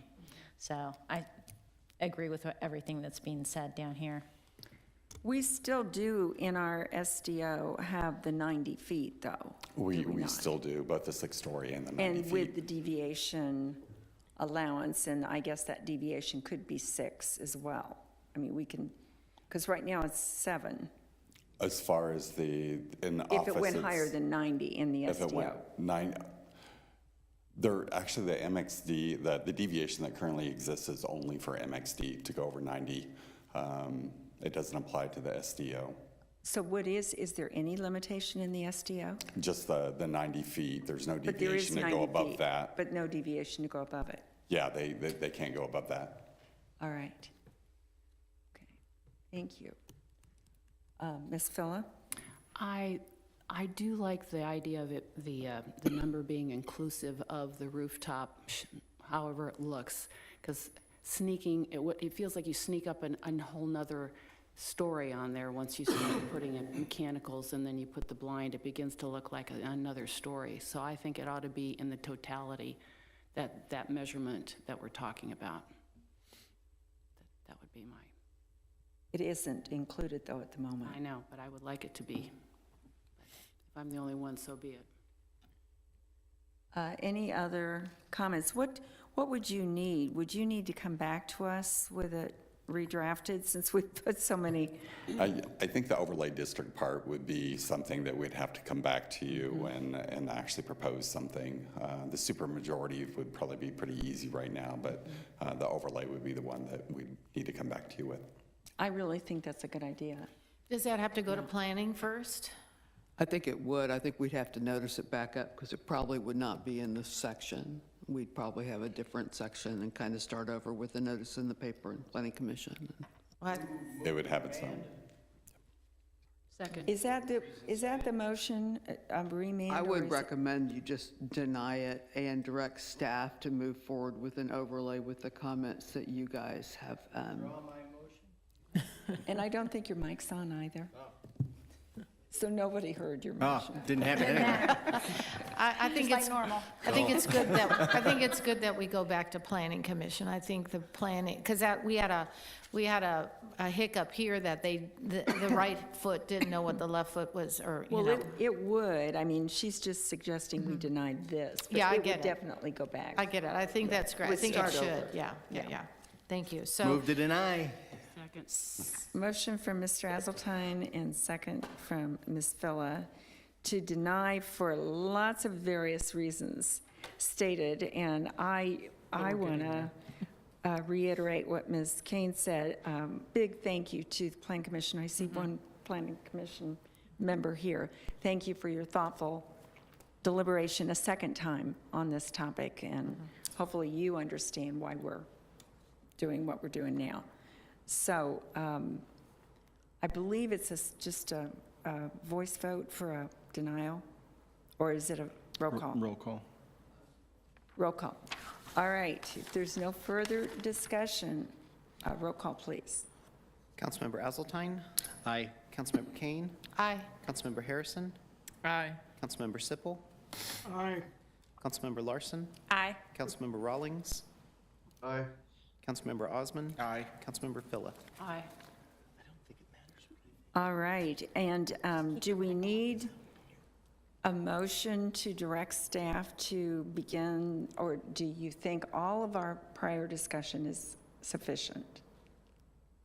I think the discussions are sufficient, and staff will move as quickly as it can, but we do have dates with notices and newspapers and all of that kind of good stuff, so I'm not sure exactly when it'll be back to you. And it'll go to the Plan Commission first anyway, so, Correct. all right. Thank you very much for your hard work on this. Thank you. Mr. Klein, thank you. Okay, the motion is denied unanimously. All right. Thank you. Actually, the motion is approved, The motion, but the motion was to deny. the motion to deny was approved. Motion to deny is... Was approved. Thank you, thank you. All right, 13E is an ordinance amending section 16-2-10.3 of the Leawood Development Ordinance entitled Materials and Colors pertaining to roofing requirements for non-single-family residential structures and repealing existing section 16-2-10.3 and other sections in conflict herewith. Mr. Klein. This application has to do with, as far as laminated composite shingles, asphalt shingles, whether they should be allowed as far as on multifamily buildings. Currently, they're limited to just single-family homes. As you recall, we had the East Village application, and when they came before us, they offered two examples. One was with a pitched roof that they said that they could do if the city changed its ordinance to allow the laminated composite shingles for multifamily. and not just single family. The stipulation went on to say if the city did not change the ordinance, then they would have to come back before the Planning Commission and governing body to look at that issue with regard to the architecture.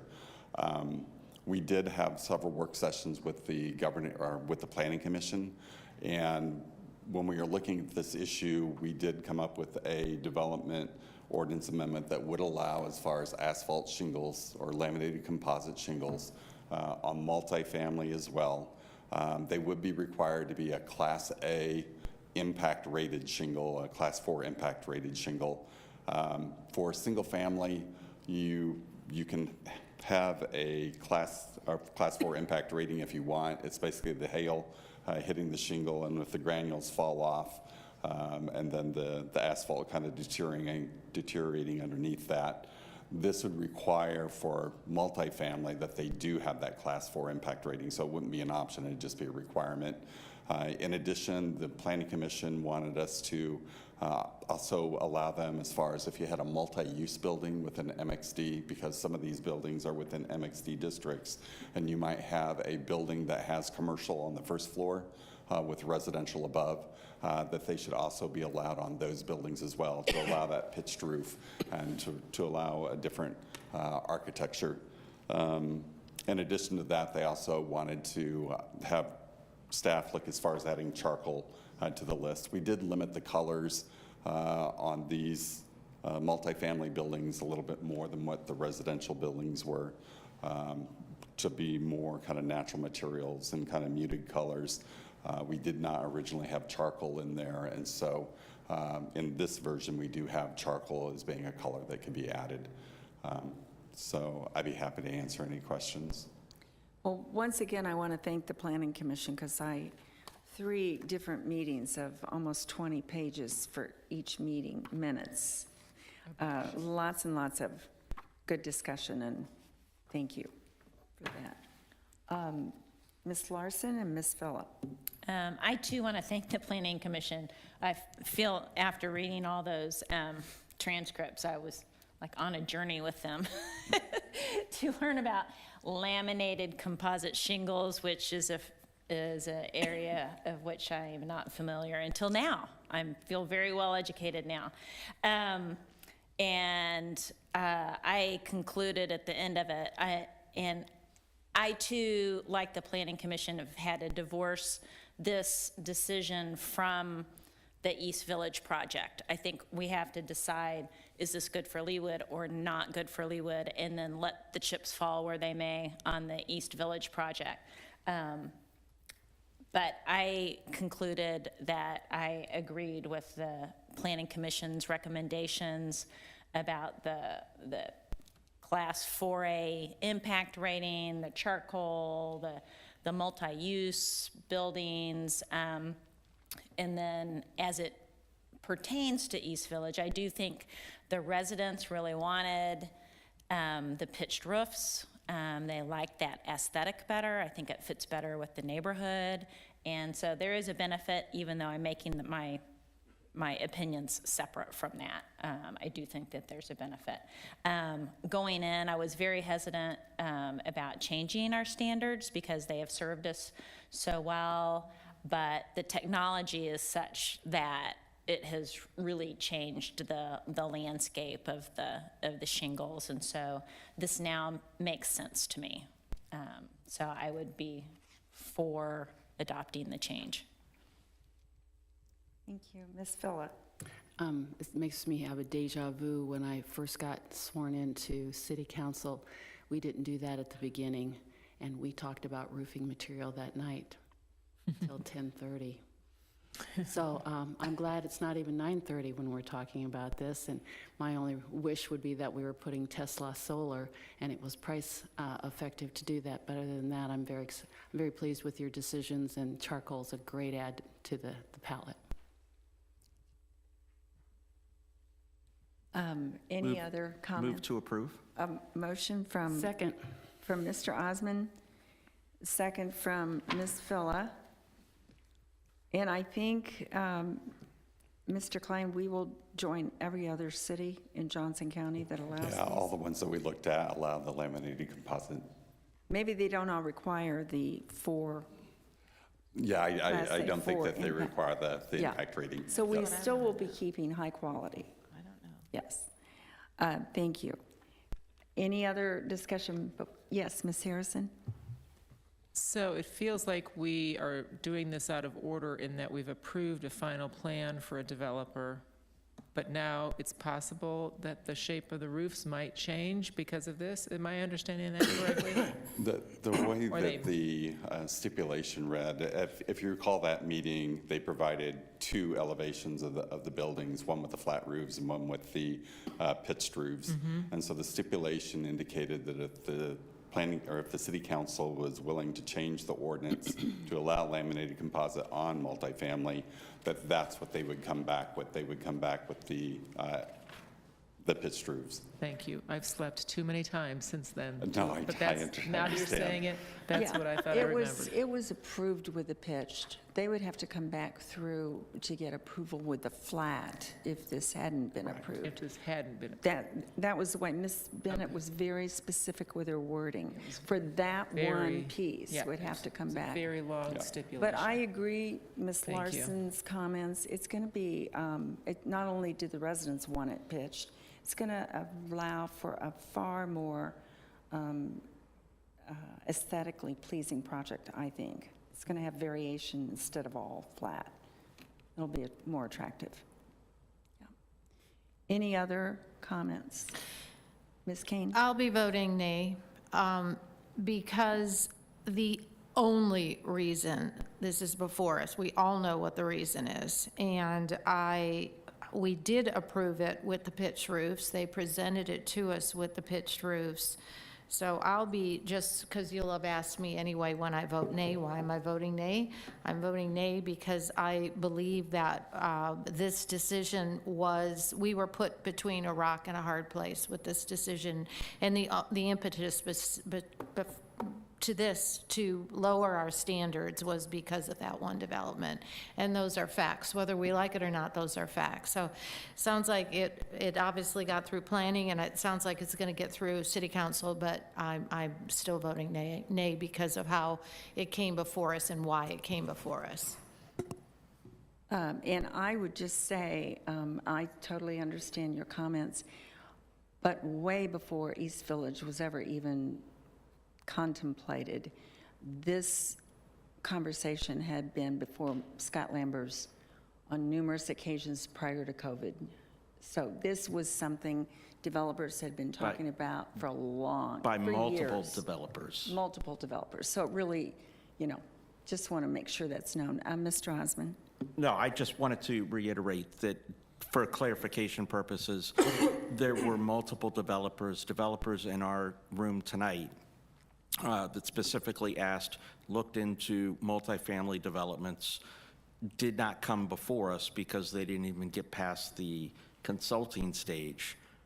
One of the reasons was the roof membrane situation. So I will be voting for it because of the number of people that have requested this. Thank you for the clarification there. Sure. Any other discussions? All right, we have a motion and a second, so roll call, please. Councilmember Rawlings? Aye. Councilmember Harrison? Councilmember Kane? Nay. Councilmember Azultine? Aye. Councilmember Sippel? Aye. Councilmember Larson? Aye. Councilmember Phila? Aye. Councilmember Osmond? Aye. All right, it's approved on a vote of 7-1, and for reasons stated. Thank you. Thank you. Mr. Klein. 13F is an ordinance approving a rezoning from agricultural to planned recreation, preliminary plan and final plan for Leawood City Park, public art, the reaching art piece. I don't know if the is part of it or just reaching. Located north of Lee Boulevard and east of Mission Road. And Mr. Klein, are you going to be speaking to this? And we're going to also have maybe Ms. Blessing and Ms. Claxton? Yeah, I thought I would kind of introduce it, Okay, and then please. they could come up. This is actually an application to rezone the property from ag to recreation, which is consistent with the other parkland that the city has. It also allows a little bit more flexibility with regard to the setbacks. Ag has a minimum of 50-foot setbacks in pretty much every direction. However, this project almost meets that anyway. It's beyond 50 feet in a couple of the directions, and it's only 48 feet in another. The piece of art is called The Reaching. It is in celebration as far as the city of Leawood's 75th anniversary of incorporation. The piece is approximately about 28 feet in height, and it'll be located at the northeast corner of Mission Road and Lee Boulevard as Lee Boulevard goes into City Park. And there will be a path that'll be constructed along with this that'll actually go through the middle of the structure. That path in the structure itself will be about 3'6". It will meet ADA. That's something that was looked at as well. And there will be lighting to the structure that'll go along the perimeter of it, kind of in a circular pattern that will uplight. In addition to that, the individual bars will also have lights at the ends. And with that, I think I'll probably turn it over to Chris. All right, thank you, Mr. Klein.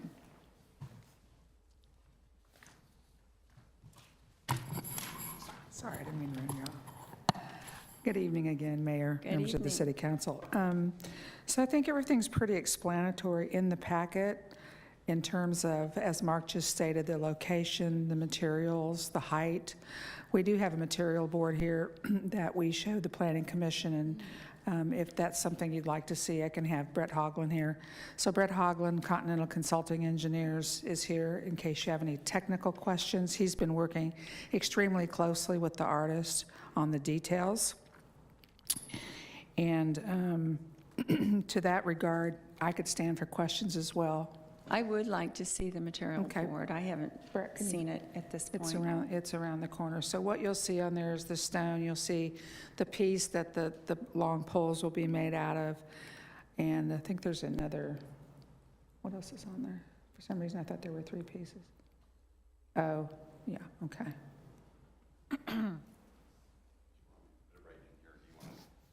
See it up close? So, so what is the metal piece at the bottom? What is that piece? Those are the tubes, the 75 tubes. Oh, but it'll be painted white. All right. And it is the reaching. It has the, well, at least on here it does. Yeah, it's just called reaching. It is. Okay, I thought it was, but all right. I think he's just saying the reaching sculpture. Okay, okay. Very nice. Very beautiful. And then that stone is just what you'd see, the cladding that would be around the footing, so. Similar to what we have with Inspiration? That has something at the base. Yeah, it may not be that exact. I mean, that's what we sourced out of a local Sturgis that we use a Sturgis. lot. And I Okay. know you're familiar with Sturgis, but, so included in this, this is a preliminary and final. The parking lot is in there. We are not proposing that now, but that way, in case this is ever anything the council, the seated council at the time wants to add, then the plan would already be there. I doubt that that plan would change just based on the topography and the piece, the parcel that it's, we've got the cell tower to the other side, so. But Very good. again, happy to answer questions. And does Ms. Blessing want to address us? No, I think Ms. Blessing was just here to listen to the conversation. Okay, So- great, great. Well, thank you. Questions for Ms. Claxton or even Mr. Klein or Mr. Hoagland? Ms. Kane? I read this and read 3 things that I'd never heard before. Number 1 was on page 21.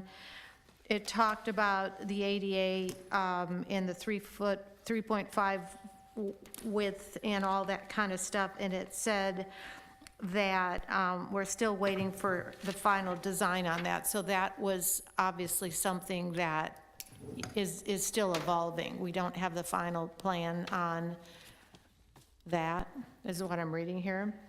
Well, if I'm correct, I'm going to let Brett answer that. That because was it may Mr. be- Hoglin's comment. Yeah, it may be the final plan that Continental would have to finish, but I know that most recently he's been in contact with the artist regarding some of that foundation and the plating. You want to comment? Mr. Hoglund? Yeah, Brett Haugland with Continental Engineers, 9,000 State Line Road here in Leawood. So we checked with codes, and they said for it to be ADA accessible, it has to have at least a 3.5-foot opening, but you also have to have an 80-inch clear zone. So it's like a rectangular section going right through. So he had to widen the footing. So it's going to be a 5-foot wide opening, but it'll be a clear 80 inches up. So you don't hit your head on one of those arching 4-inch tubes. So this isn't really the piece, this is the footing It's the footing that the piece sits on, and there's actually two pieces of the sculpture, one side and the other, and you'll walk through it. Thank you for that. And the second thing I never heard before until I read this is the sculptor is planning on putting some type of filter at the end of each of those 75-foot tubes where the light emits through and softens it as well. In all my arts council meetings, and I wasn't on this committee, but I've never heard that once. Neither have I heard that it states that the color of the lights will change at the base as opposed to the ends of the 75 pieces. And I remember sitting in many a meeting where even with the artist, and we talked about how excited we were that the bulbs at the ends would be able to change color as well. But it said here in the materials, Ms. Claxton on page 20 says, they'll be on at night, the lights at the base are available to change color as well. And it's certainly my understanding, and I thought the whole Arts Council's understanding, that the lights on the ends of the 75 pieces will be able to be changed as well. And that was one of the things we loved about the project. So I wanted clarification there as well. I think that at the end of every 75-foot arch, that light will probably change color, like you're stating. The uplighting, there's two types of uplighting.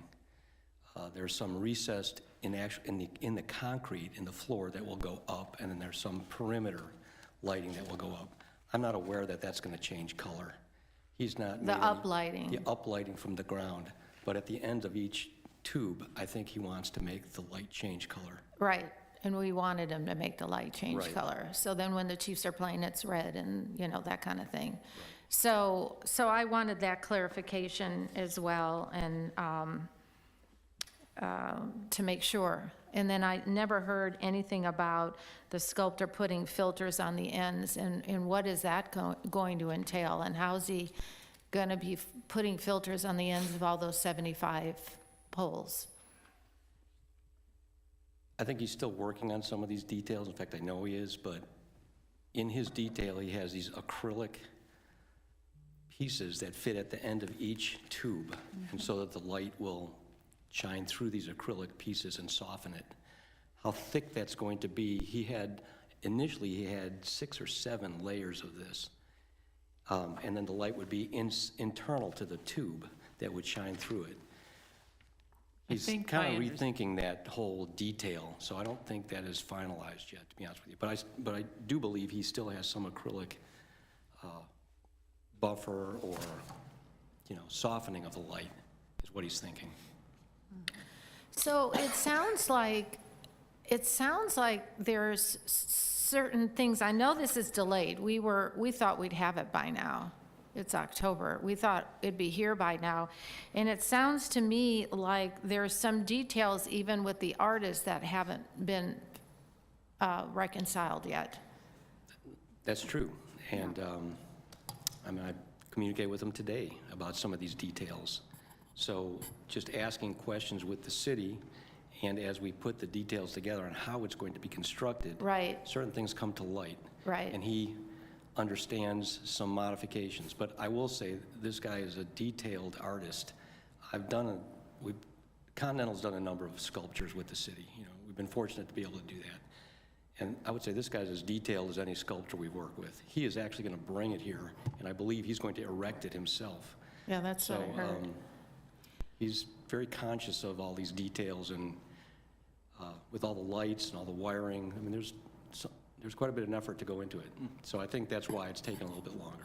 And don't get me wrong, I love this piece. I've said it 100 times. I love this piece. I think it's going to be our signature piece. It was designed to be our 75th signature piece. And like when we go, remember how I've said this over and over, we go to KCADC and you see, you know, this around this city and this city and this city, and never do they show anything in Leawood. So that makes me crazy every time. And so this, I think, will be, I hope, especially if it's red or blue or whatever, pink for breast cancer, whatever. My last comment was, for now, this estimate of the 680. I thought that number was the 200 plus 480. That 480 was a bigger number at one point in time. Am I remembering incorrectly? I didn't bring all my notes. But I don't remember that it was 480, 200 plus 480 is 680. I thought that number was in the sevens. We revised, you're right. We reduced. revised the estimate after meeting with the city on how to reduce some of these costs. Part of that was the city brought in a bunch of dirt that we had earlier anticipated having to haul in. So there's a lot more dirt there right now that we can use, because we have to fill that area up where the sculpture's going because it's a little too low. So things like that. We reduced our contingency a little bit because we learned more about it. So that total is not because we're delaying the parking lot. That total, that 680 still includes the parking lot if it ends up at that site. That 680 is the comprehensive price for that site. That's correct. But we're proposing, if it ends up staying in this site, we're proposing to at least delay the parking lot for now. But we're not, remember, we talked about this in Parks and Rec on Thursday, Chris. So are we taking money away from the shelters and we're taking money away from the Tomahawk Creek Park, or we're not having to do that anymore? Because we were trying to figure out within your budget how we were going to come up with these funds. The only thing I remember talking about taking away was reducing the cost of the shelters in City Park by $100,000. Right, and there But- wasn't, and I thought there was something about Tomahawk Creek Parkway, but so we're not taking away from those two other line items, those two other budget items? No, I don't believe so, no. I mean, it doesn't sound correct to me. That's the only one that I recall was the 100. Okay, so good, that's good. And then the last comment that I thought was interesting, on page 21, it said, Ms. Classen, the art piece would come out of the art budget, but the council ultimately decides where the funding comes from. So when and how is the council going to decide where that 680 comes from? I would have to go, but I did not bring those notes with me tonight, I'm sorry. It's been a while ago since, when we started the delay because of the phasing process that the council wanted us to do. I just don't remember. But So I'm happy to that send is that. a fact that we're going to have some input on where that 680 comes from? Well, I think, the 680, with the parking lot, right? So not the 680, just for the piece itself. If we had to look at other funding sources, yes, you would have to approve that. Ultimately, we always decide where funding comes from. Correct. I mean, she brings us a recommendation, but we approve or don't So, approve. so keeping in mind that still, those numbers, those are just the engineer's estimates. We would have to, we still have to bid the project out for the contractor. So has the council deciding ultimately where the funding comes from, that is not taking place tonight? That's correct, because we don't know what the cost of the project will be So, until we bid it out. so that ability for us to give input on that is still in play here. This isn't a decision that's wrapped up into this decision tonight. That's correct. Thank you. That's all I have for now. I did want to mention your comment a little bit earlier with some of the details. And Brett can attest to this, it's not unusual for some of those really minute details not to be decided this early. A lot of times we're out there right before the installation making some changes that, as long as we're staying within the budget to try to get the best product, get the best, whatever the piece is at the time, so. Right, well, especially when we have a 38,000-pound base and a 27 tall, I mean, it's a massive piece, It's right? massive, yeah. So, I mean, if we do it, we're going to do it right, of course. Leawood always does, so thank you for that. I do recall Elon Overbach, who did Stones and Steps, came here and built it himself. I remember that, In the middle of I think we did drain the water so that he wasn't standing in the water as he put it together. That's but- correct. With electricity. Yeah. So do we have any idea when it's going to be complete in here? And it's already October, and we have this massive 38,000-pound base to be built. Certainly that can't be built in the dead of winter, right? So are we delayed till spring? When are we anticipating the base being built, let alone the piece being installed? Well, that would depend on, we have to bring the contract back to the governing body for approval on the construction. So no, I don't think it's feasible that it would be done by the end of this year. So probably spring. He is prepared.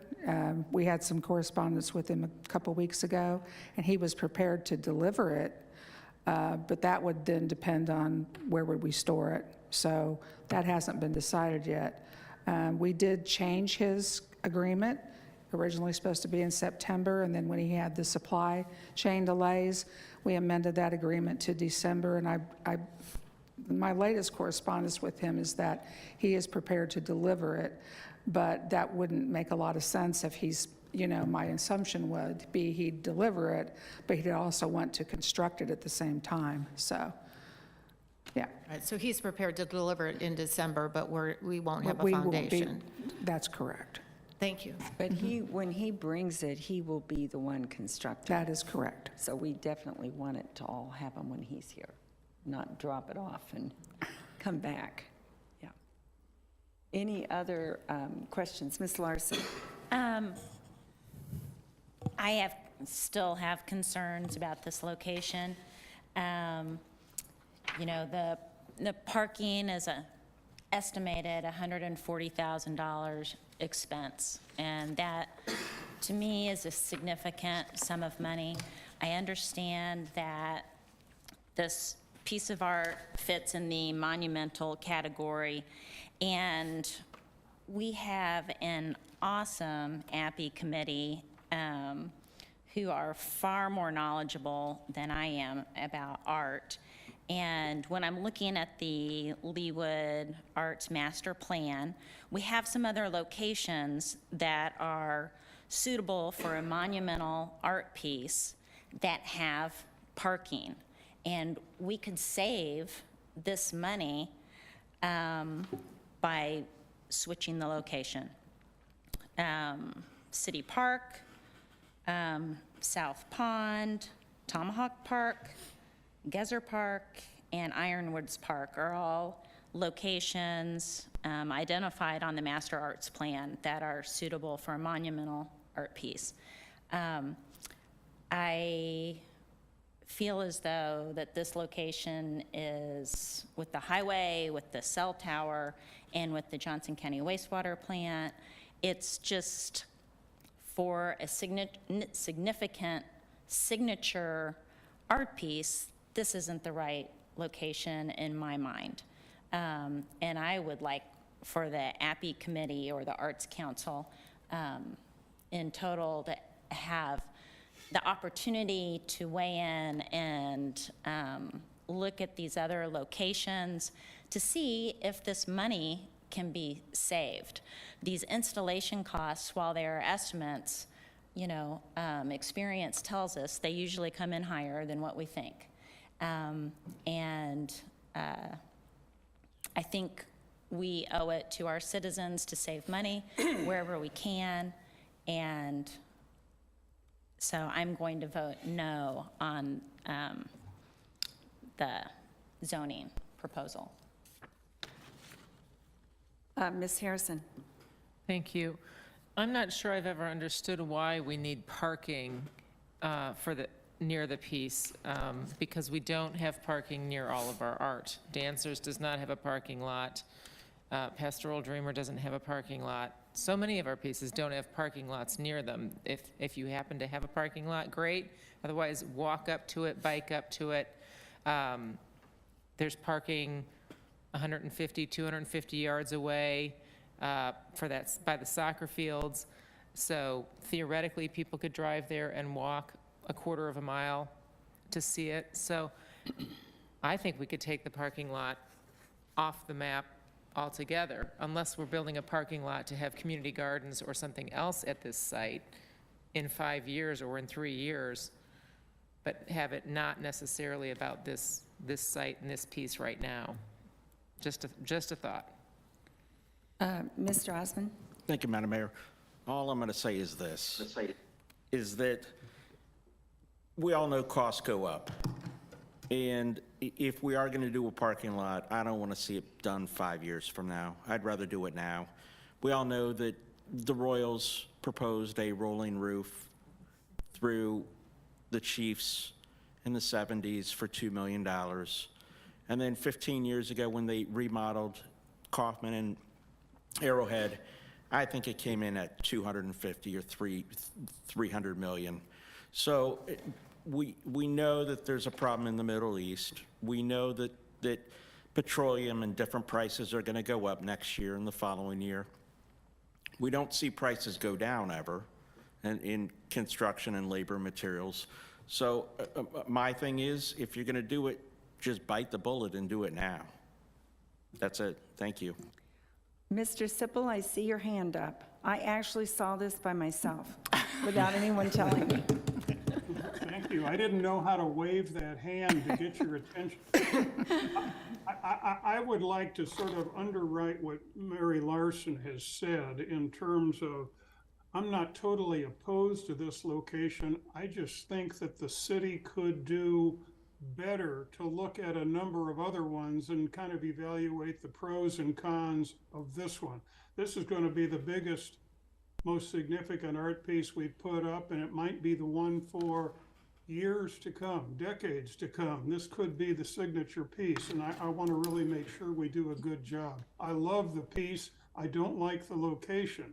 And one of the issues that Mary didn't bring up is the isolated situation with this location at Lee and Mission. You are in a relatively industrial area, and people don't walk there to do things. They either drive their car or ride their bike, but it's not someplace that people would go to sit, like at Pastoral Dreamer or The Walking Woman or some of the other pieces that we've got in the city. People go, they get out of their car and they look at it, it's quiet, the birds are chirping, there's trees around. This is not that kind of a place. We're next to a 8-lane expressway, a concrete overpass, and an industrial area. And people are in a hurry to get through this area, either to go to the park or to get to Mission Farms or Ranch Mart Hardware or wherever else it might be. This is not a place that attracts people for contemplating art. So like Mary, I think I will vote against this. I think the art committee should come up with some other locations and have us really kick the tires on those locations, the pros and cons. Will it serve North and South Leawood, and these kinds of things. Thank you. Thank you. Mr. Rawlings, I see your hand too. Thank you, Madam Mayor. Full disclosure, I voted for this location initially months and months ago, and I do love this art piece. I think it's going to be wonderful.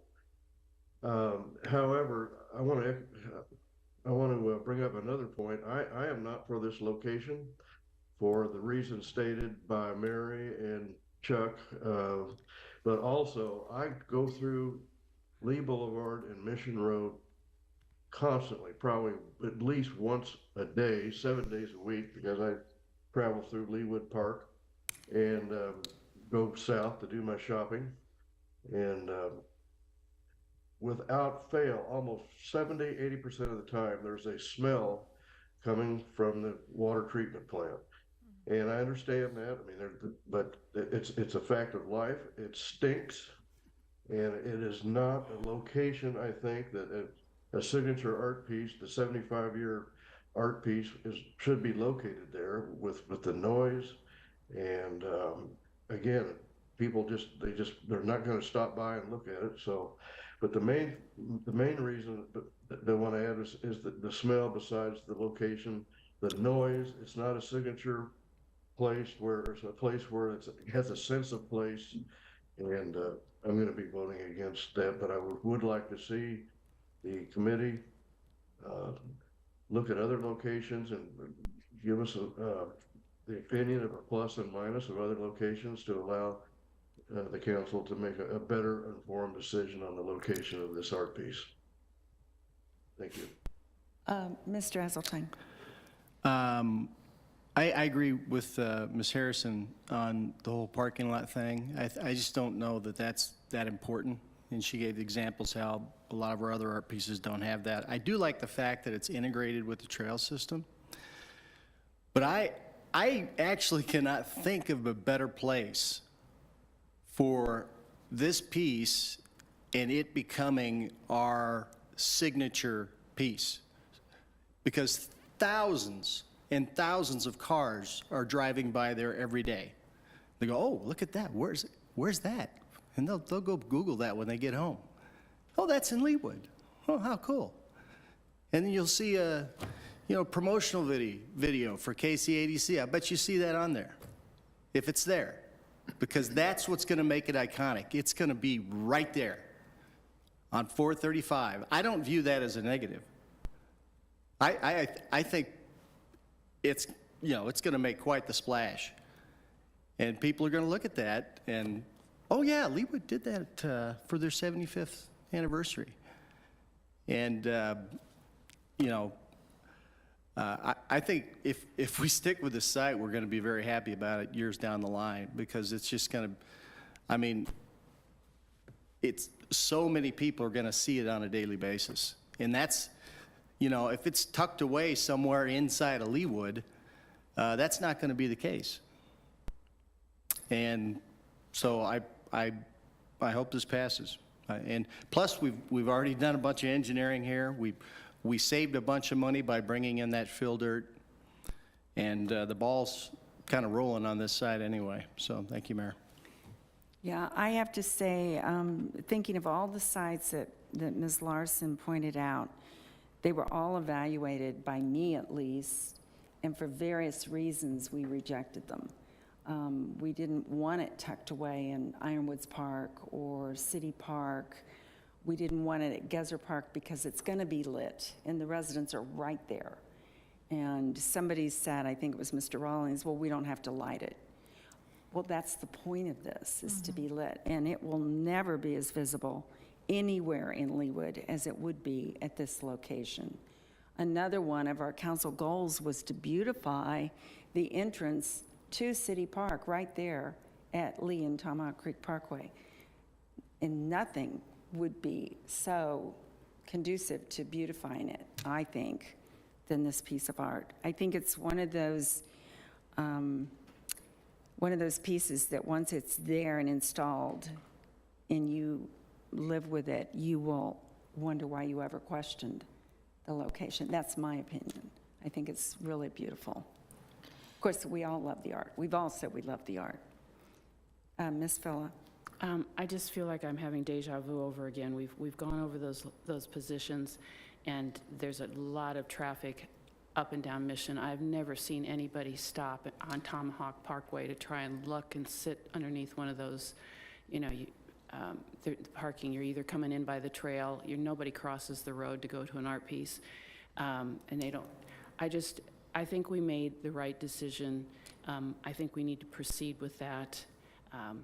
We've kind of gone through this a couple times now, and I really think I'd like to make a motion to approve the rezoning and let us continue to go forward so that we can culminate this amazing piece of art being installed and beautifying the entry to our parks. I mean, I can't imagine the thousands and thousands of people will see that just on the 4th of July only. We have so many people come to Leawood. It will, in fact, be what they remember after the fireworks. Second. Motion from Ms. Phyllis, second from Mr. Esseltine. Any other discussion? Ms. Kane? I've sat on the Arts Council and the Parks and Rec Council, I think, for 15 straight years. And I think I'm the only city council person that sat on both for 15 years. We've never paid for a piece of art and the installation costs be anywhere near over twice as much as the piece of art, never. And the biggest pieces were developed, or, Chris just gave us a thing tonight. I was very proud when we did our budget that we decided as a group that we're gonna lower our mill by half a point. 5.8. 5.8? 0.58. 0.58, half a point, 0.58. We were very proud of that. I think that that's in response to the current environment we are in. I think to be prudent to our residents and this expenditure, and it sounds like we have time.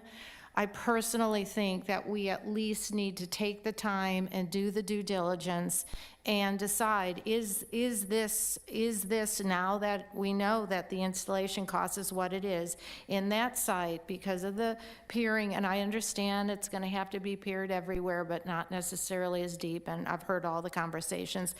But it sounds like we have the time, and I think we owe it to our residents for fiscal responsibility to take the time that we have to make sure that there is not a more viable, cost-effective position for that piece of art that we all love, and it will be a signature piece.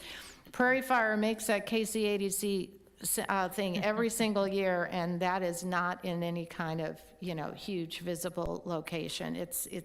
So I'm not, I get that 435 and all the people, you're not gonna see it going west because it's only 5 feet above. People are going 65 miles an hour on that street. You're not gonna see it going west. You will see it going east for a split second. So I'm not sure that argument is, in the end, but if it proves to be the best spot and the best the solution, then that's all well and good. But we've at least done our homework, and I am not aware that we have taken the time or put the pen to paper to consider other locations. And I sit on arts, and I know we've not had that conversation. We haven't had that conversation, so. I will be voting in the negative for this tonight, only because I think we need to do our due diligence. Any other comments? We have a motion and a second. And if you're ready for the question, roll call, please. Councilmember Phila? Aye. Councilmember Rawlings? Nay. Councilmember Sippel? Nay. Councilmember Kane? Nay. Councilmember Osman? Aye. Councilmember Larson, Nay. Councilmember Harrison, Nay. Councilmember Asseltine. Aye. All right, the motion for approval fails 5-3. And so I guess I would ask Ms. Claxon, what would you recommend we do Mayor, henceforth? I hate to interrupt, that was an override of the planning commission, so it required 6. Oh, it to required override. 6. It's because it's a rezoning. This is it's kind of an interesting question. It's not the decision where to place the art, it's the rezoning question. Oh, and so if it needed 6 and it only had 5, You can be the the motion- 6th if, well, I could be the 6th nay, but I'm not wanting to vote nay. I would vote aye, and so then it fails. So this fails. So there could be another motion, but it would only need supermajority, and we didn't have that. you could move to remand, and then when it comes back to you, it's a simple majority. I'm not sure. And then if you wanted to direct staff in the interim, I guess there's 2 things you could do. You could continue it, direct staff to get together with the Arts Council or API, as you guys have discussed, and bring it back to you whenever a good date would be. Or you could remand it to Planning Commission and kind of do a parallel journey with that as well, either one.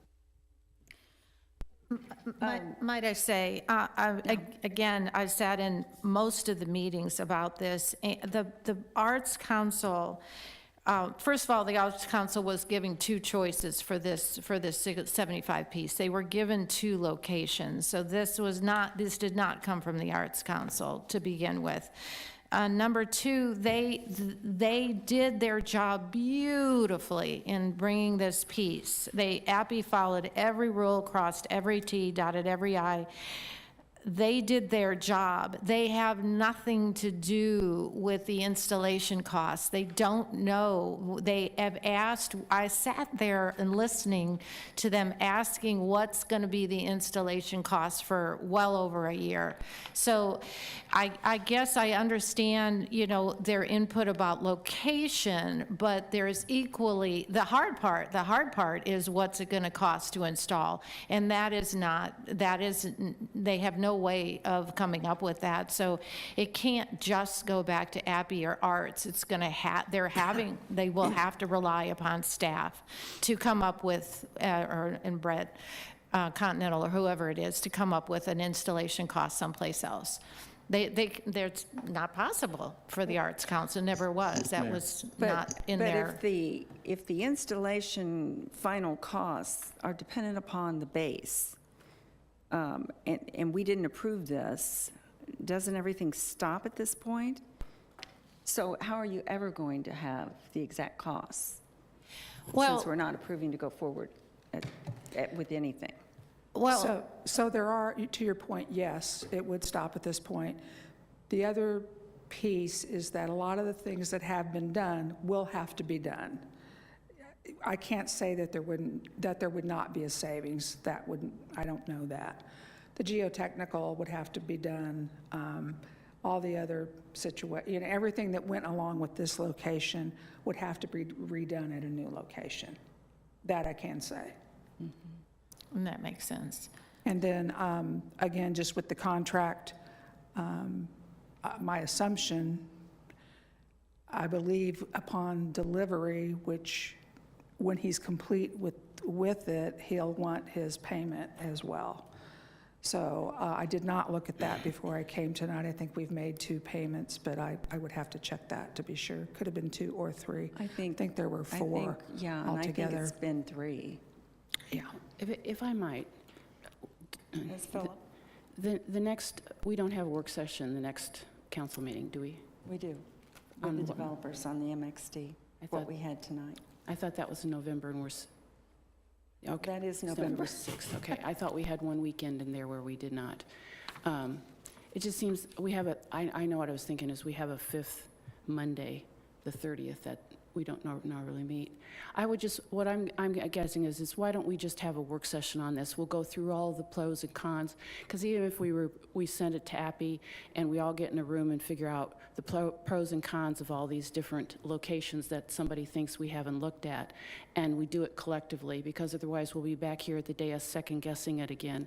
So there's costs, there's timeframes, there's visibility, I threw out a suggestion last time at the top of where we've got shelters at the park, and it's at the end of the park and no one will go there.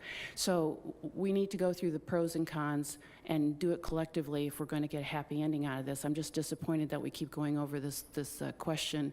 So if we're going to go over it, let's just dig into it and just have a whole work session. Let's just talk it to death until we all get to an agreement, because saying it to Appy and then having it back here and bounce over to the staff and then bounce back to the planning session isn't going to get the answer that I think everybody wants to get to collectively.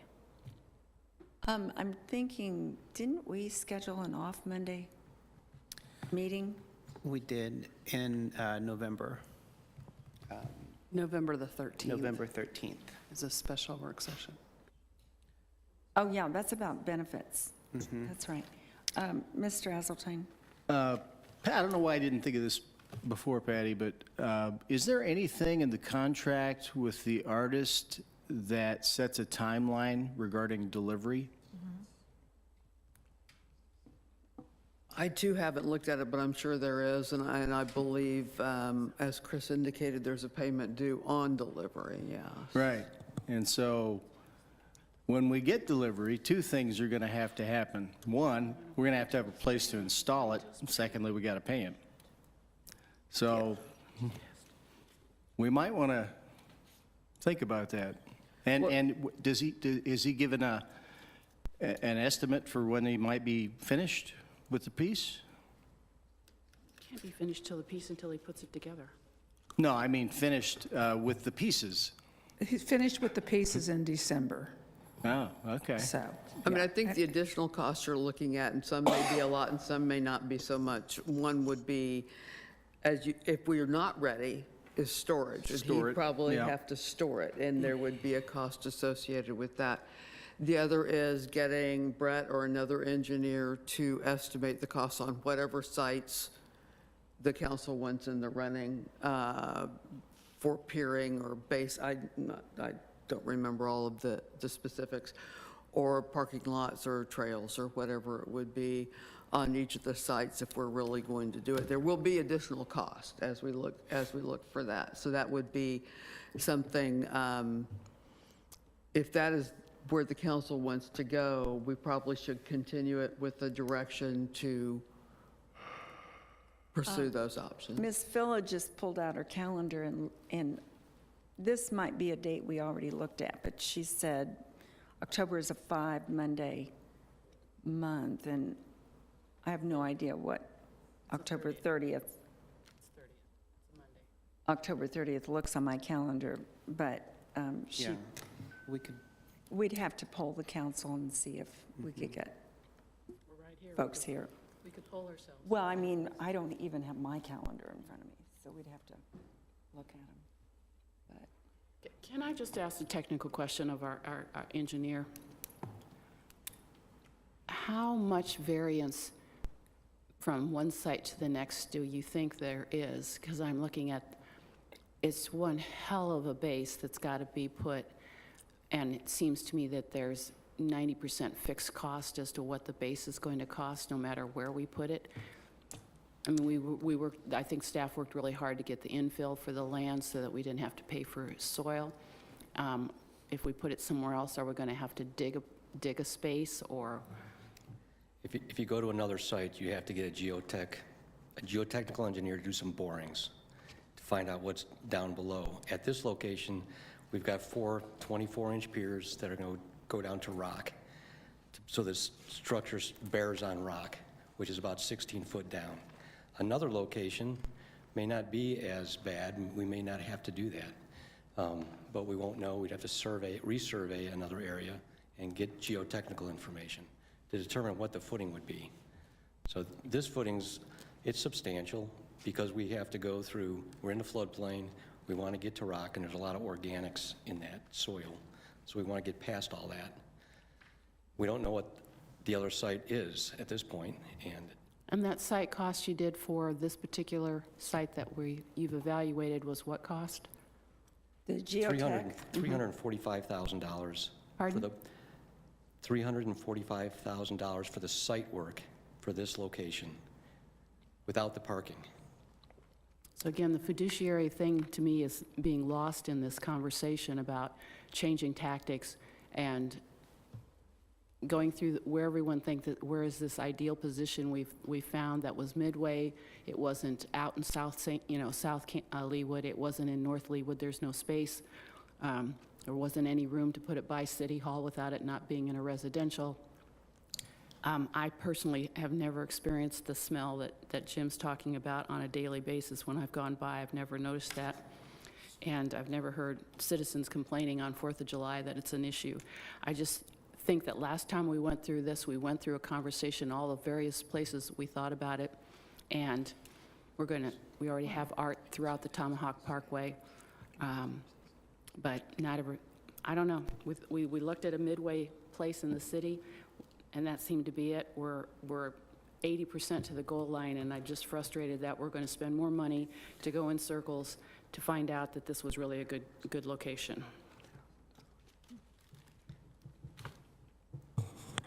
Ms. Claxton? Yes, I also wanted to comment that 345,706 includes $51,500, $31,500 for contingency, and $20,000 for a force account.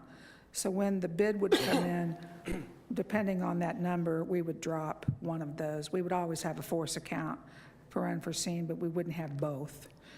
So I just wanted to point that out. Well, we can certainly look at that October 30th, Monday. I guess my question to those of you who voted no, though, if you really will never think this is a good location, then maybe we just, because we have 5 of you who voted against this site, so maybe we just need to look for a new site completely, although I think it's the best site. And some of you who voted yes think that. If 5 of you think it's a horrible site, you'll never change your votes, even if you look at the master plan for monumental pieces. Those other sites are a lot more secluded. But if that's what you prefer, I don't know if we should even have a work session, if you're not going to change your votes. If you're open to discussion and looking at with an open mind, then it would be valuable, but otherwise I don't see the point.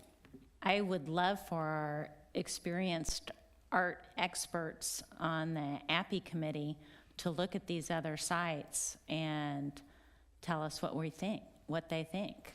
I mean, we can do that too, but you know, I'm not a... Well, if you're not talking about money now, because it sounds like... I am talking about both. But I mean, it sounds like it's going to be expensive no matter where it goes. So... Yes. There's... We spend some same dollars we've already spent.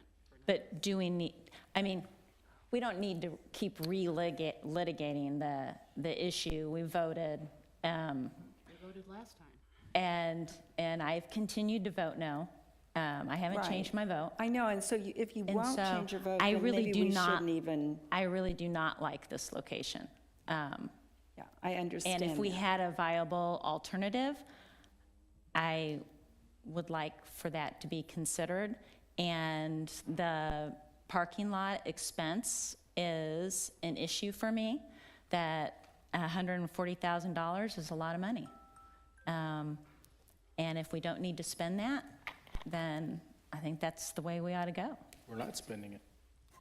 Well, some people want the parking lot, some people don't. Mayor, Councilmember Rawlings has his hand up. Oh, he does? Oh, Mr. Rawlings, I'm sorry. I didn't that's see all you. right. To answer your question specifically, Mayor, I have an open mind. I voted against the project or the location for reasons stated. Other people voted for it, have good reasons why they did vote for it. But I would really like to see some, another alternative or two just to consider, and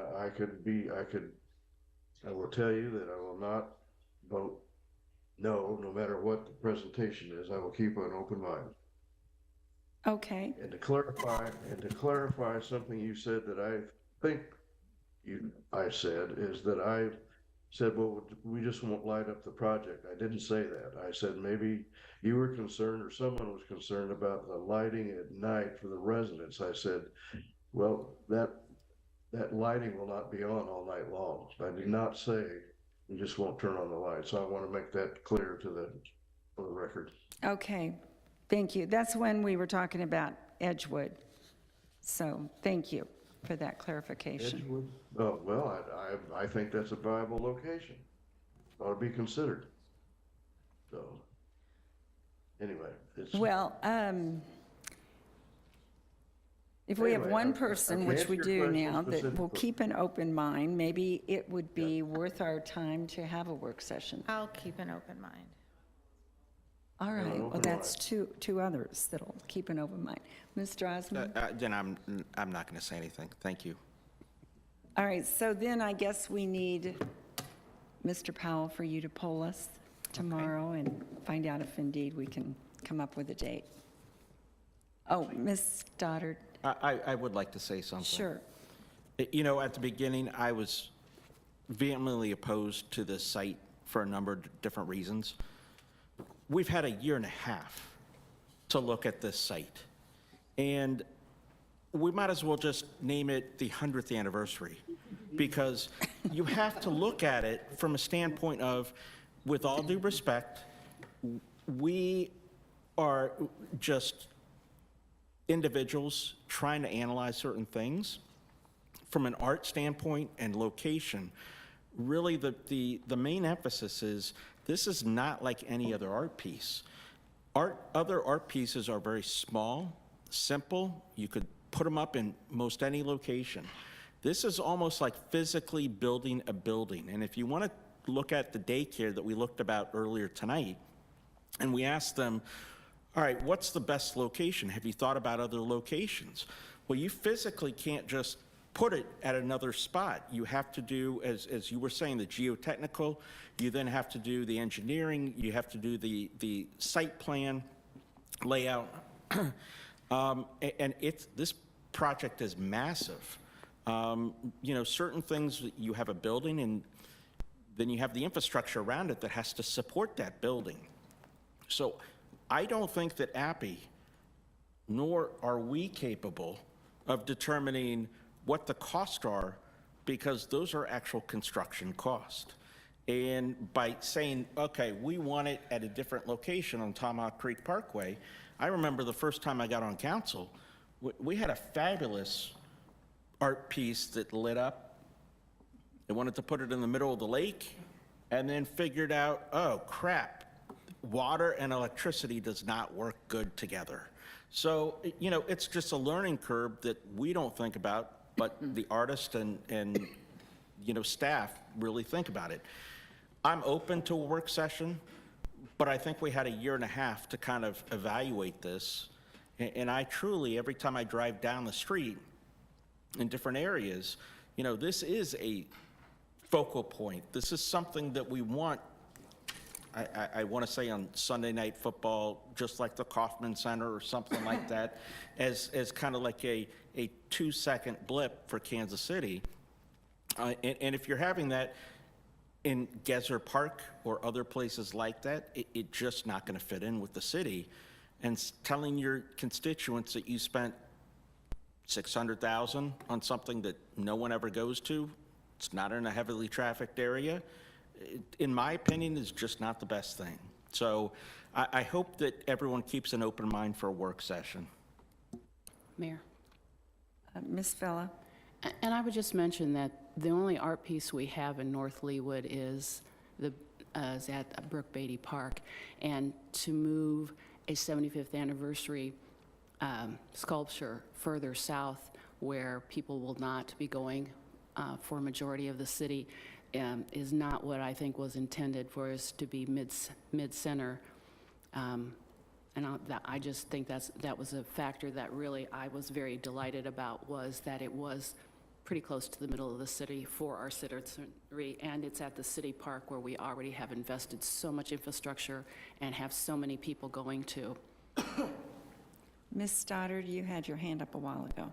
Yes, Mayor, I just wanted to ask if there's a desire to have a work session, what information will the council be wanting from the staff at that meeting? Because there are significant costs and time spent on getting detailed information about comparative construction costs. Just with the site that we've looked at, the survey and the geotechnical work that was done at that site was around $19,000, as I understand it. And then to get some additional level of detail toward design and to understand maybe the full picture of the cost you're talking about, even some further amount other than that. Now, if there's a desire to look at these are the potential sites and maybe some other factors, but my concern would be how deep you would want to go in terms of trying to evaluate some of the cost information. I think what I've heard, and they can speak for themselves, those that voted no want to look at other sites.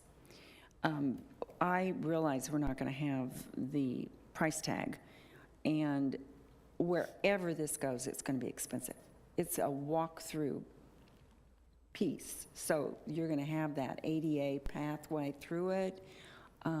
As Mr. Hoagland said, there's going to be geotechnical studies. There's going to be lots and lots of expense wherever it goes, but we can look at the Plaid Collaborative's master art plan, and you can look at other sites for monumental pieces. I don't know that there were that many on there. I think that was one of the reasons we came up with this site, but we can look at all of the monumental. You seem to think there were about 5 or 6? I counted 5. Okay. Can you just rattle those off real quick? I'll have to get them back out. Can I'm we looking. invite Appy to a work session? Appy could certainly come. I know that Appy and the Arts Council both were in favor of this site, but they certainly can come. We can have a whole Arts They Council. also didn't look at the complete list. They also didn't have the installation cost. Well, no, we didn't either. No, we didn't either. And We so, could pay for the parking, what we're going to spend looking at another site.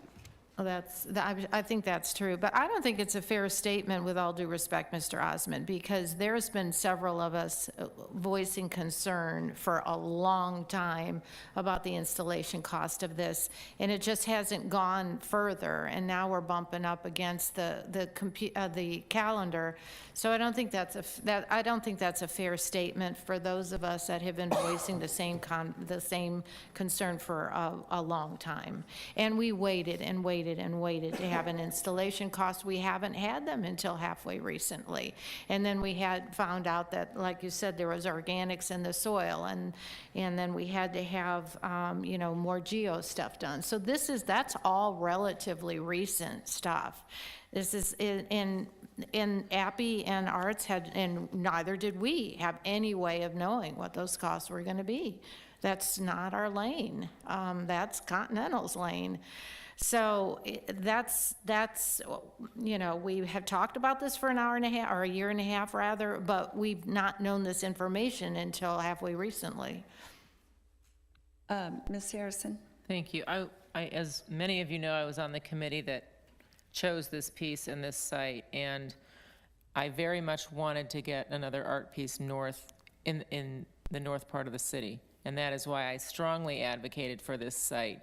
I wasn't here at the last meeting where this was discussed. I was in the hospital that day, so I would have vocalized my concerns in August. I was not here, and I couldn't zoom in outside of my control.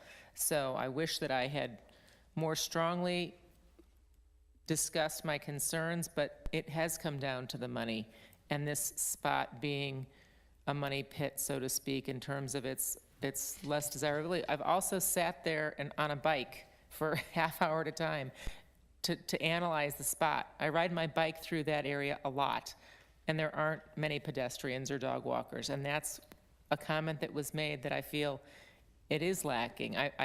You look at how many hundreds of people will comment about how much they love Pastoral Dreamer or the pieces that they can look at while they're driving up and down Tomahawk Creek Parkway, because the drive allows you to gaze. When you're at 435, we don't want people gazing at this at 435. There are going to be accidents. We don't want them taking a right look to see if they can see what color it is. Eyes on the prize. Keep your eyes forward. But when you're on Lee Boulevard or Mission, yes, you'll get that drive-by and the stoplight, yes. But I'm less in love with this site than I was 6 months, a year ago, and I'm sorry that I haven't been able to voice that sooner. I would love to consider some of these other monumental sites that are on this, but I want our city engineers, who are very smart engineers, to just do a quick overview and tell us what they think is likely underneath the ground in terms of the piering that's necessary. They know much more than we do, because there are buildings around there that have already dug through there. We might think they can't tell, but they probably do know a lot more than we might think. So I don't know that Appy needs to be there. I know there was some frustration that they felt like there were only a couple of sites, that we were looking at either Gezzer Park or this site. Maybe there was a third that was considered for a while, but I don't know that they need to be there. I think we're the ones with the decision-making. That's my 2 cents. Well, besides looking at the master plan at the other monumental site locations, do you think we'd have any broad range guesstimate of installation costs versus the site we've been considering? I'm looking at Mr. Hoagland. Do you think that? In that estimate we put together, we said, what if we did pick another site that didn't have quite as difficult of soils, let's say? And we thought, well, there could be some savings. $50,000 possibly could you save? Maybe. That's just our educated, analysis of it. But so when we look at the other possible sites, you'd be able to, if you came to that meeting, you'd be able to project that or you really don't know what's underground until you dig a pit or do a boring. You can make some estimated guesses, or if you've got some other geotechnical information in the area from a building that Public Works has, maybe that would help. But until you actually really go down, you don't know for sure. I mean, there could be rock right there, and right over here you can go down 15 feet and there's no rock. So. And we're going to have rock for this? Not necessarily. Oh, you don't think? Not necessarily. It just depends on the soil types and the water table and various things. See, we're in a floodplain here, right? And the soils are moist, and and we can't allow this sculpture to settle differentially. So we feel more comfortable at this location that we're looking at, taking piers down to rock. Okay. But that might not be necessary at a different location. Possibly not at a different location if we have better soils in the water, and it's not saturated soils, and you've got more of a spread footing. It could be a deeper footing, but it doesn't necessarily always have to be a piers. Yeah, thank you for that information. The other monumental location. So a monumental piece is defined as visible from a distance greater than 15 feet height or width. Our Leawood Arts Master Plan, I'm eliminating the ones that look like they are in a pond. Number 5 is City Park. You have the parking lot, you probably have better soil, and it's still close to Ward 1. Number 18, South Pond, have a parking lot, probably better soil. 25, Tomahawk Park, same. Where in Tomahawk Park? I don't know where we're going to put the new playground. Yeah, the Blue Park. We call it the Blue Park now, but Tomahawk Park off of 119th Street. That would be hidden there. Yes, that might be a detriment because not many people go back there. number 30, Gezer Park, and number 33 is Ironwoods Park. And City Hall is listed as an intermediate, but I thought this handout was from 2021. I thought the master plan in our packet is just a little bit different. It lists City Hall as a monumental location. This is a little different. I don't know why. So if I can remember, we've all agreed that Tomahawk Park is pretty much hidden. We talked about Gezer Park is not good because of the residentials. We talked about City Hall for the same reason. The Edgewood people are not going to be happy if we do that. So Well, no one's ever asked the Edgewood people. I'm just saying, we talked about that it would be. Well, there is Ms. Claxton shared with me, there's a sanitary sewer line underneath where the temporary art piece is. So it could not go. So how is that still on the master plan, though, for a monumental art piece if there's a sewer line? I don't know that, is Ms. Claxton still in the room? I don't know that we knew that when this was done, when the master plan was done, but we know it now. So then we have the City Park, and do you have a location at City Park? I cannot tell from this map. Maybe Ann Blessing is able to, let's see, it's number 5 on the map. It's, Councilmember Phillip, could you make sure your mic is on? We're Oh, having a sorry. hard time hearing. Thanks. it's near Run, Red Run, and for the goal. It's And I remember when not we, too far away from those. and when we talked about that, that was pretty much almost to the dog park and not as centrally located in the park. So that's, I thought those were more by the soccer fields. a lot. But And Madam Mayor. South Pond is where? Ms. Strasman? Are we just going to have a work session tonight, then? yeah. I just want to know, she said, what are we asking staff to do? And No, she's no, got 5 sites, so let's just go through them, and then we know what to ask. No, then either let's have a work session tonight. This has been going on for a year and a half. I think we need Or to do let's- it. Let's just punt, and I'm done. Ms. Claxton, you stood up. I know you were going to say something. Yes, I had asked David, I know there was a comment about City Hall, the site next to City Hall, and I know David had some information. I just wanted him to share that. Okay, great, thank you. I did look at that location. That's just west of the parking lot, closer to Town Center Drive. And that area, it does have some utilities, but I think you could place it there. But the issue you get into is it has about 15 feet of fill that was placed when they built Town Center Drive. So you're still going to end up with probably the same cost, if not more. There's also ADA issues because that drops off so quick, and this is a walk-through, so it has to be a relatively flat site. So you'd probably end up with retaining walls and some piers in that location. And then anywhere along Tomahawk Creek Parkway, it's probably going to be in the floodplain, floodway. That's going to be challenging. So is the South Pond in floodplain? Yeah, the South Pond, because we're running into that with the playground equipment there at Tomahawk.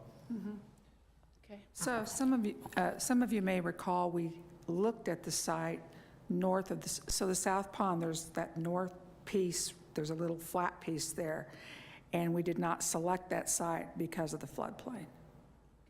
And that, I can't remember off the top of my head what piece that was. It might have been Variant.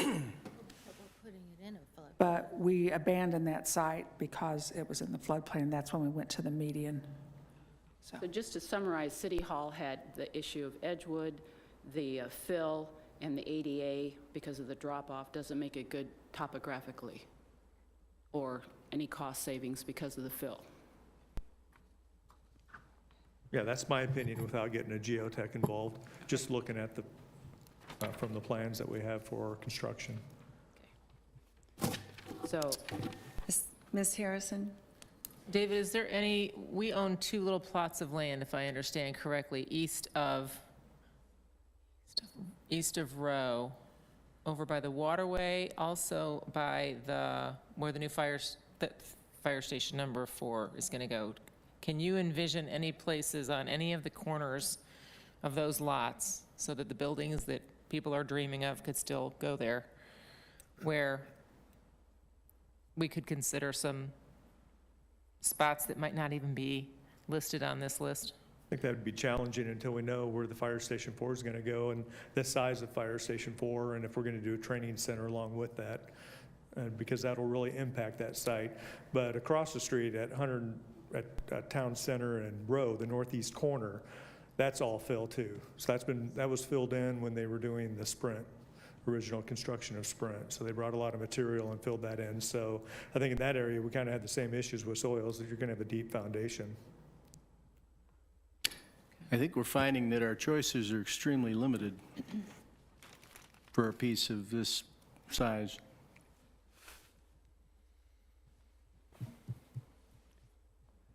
Yes, they are. But unless somebody wants to change their vote, we're going to not be able to ever. I would still like to look at City Park.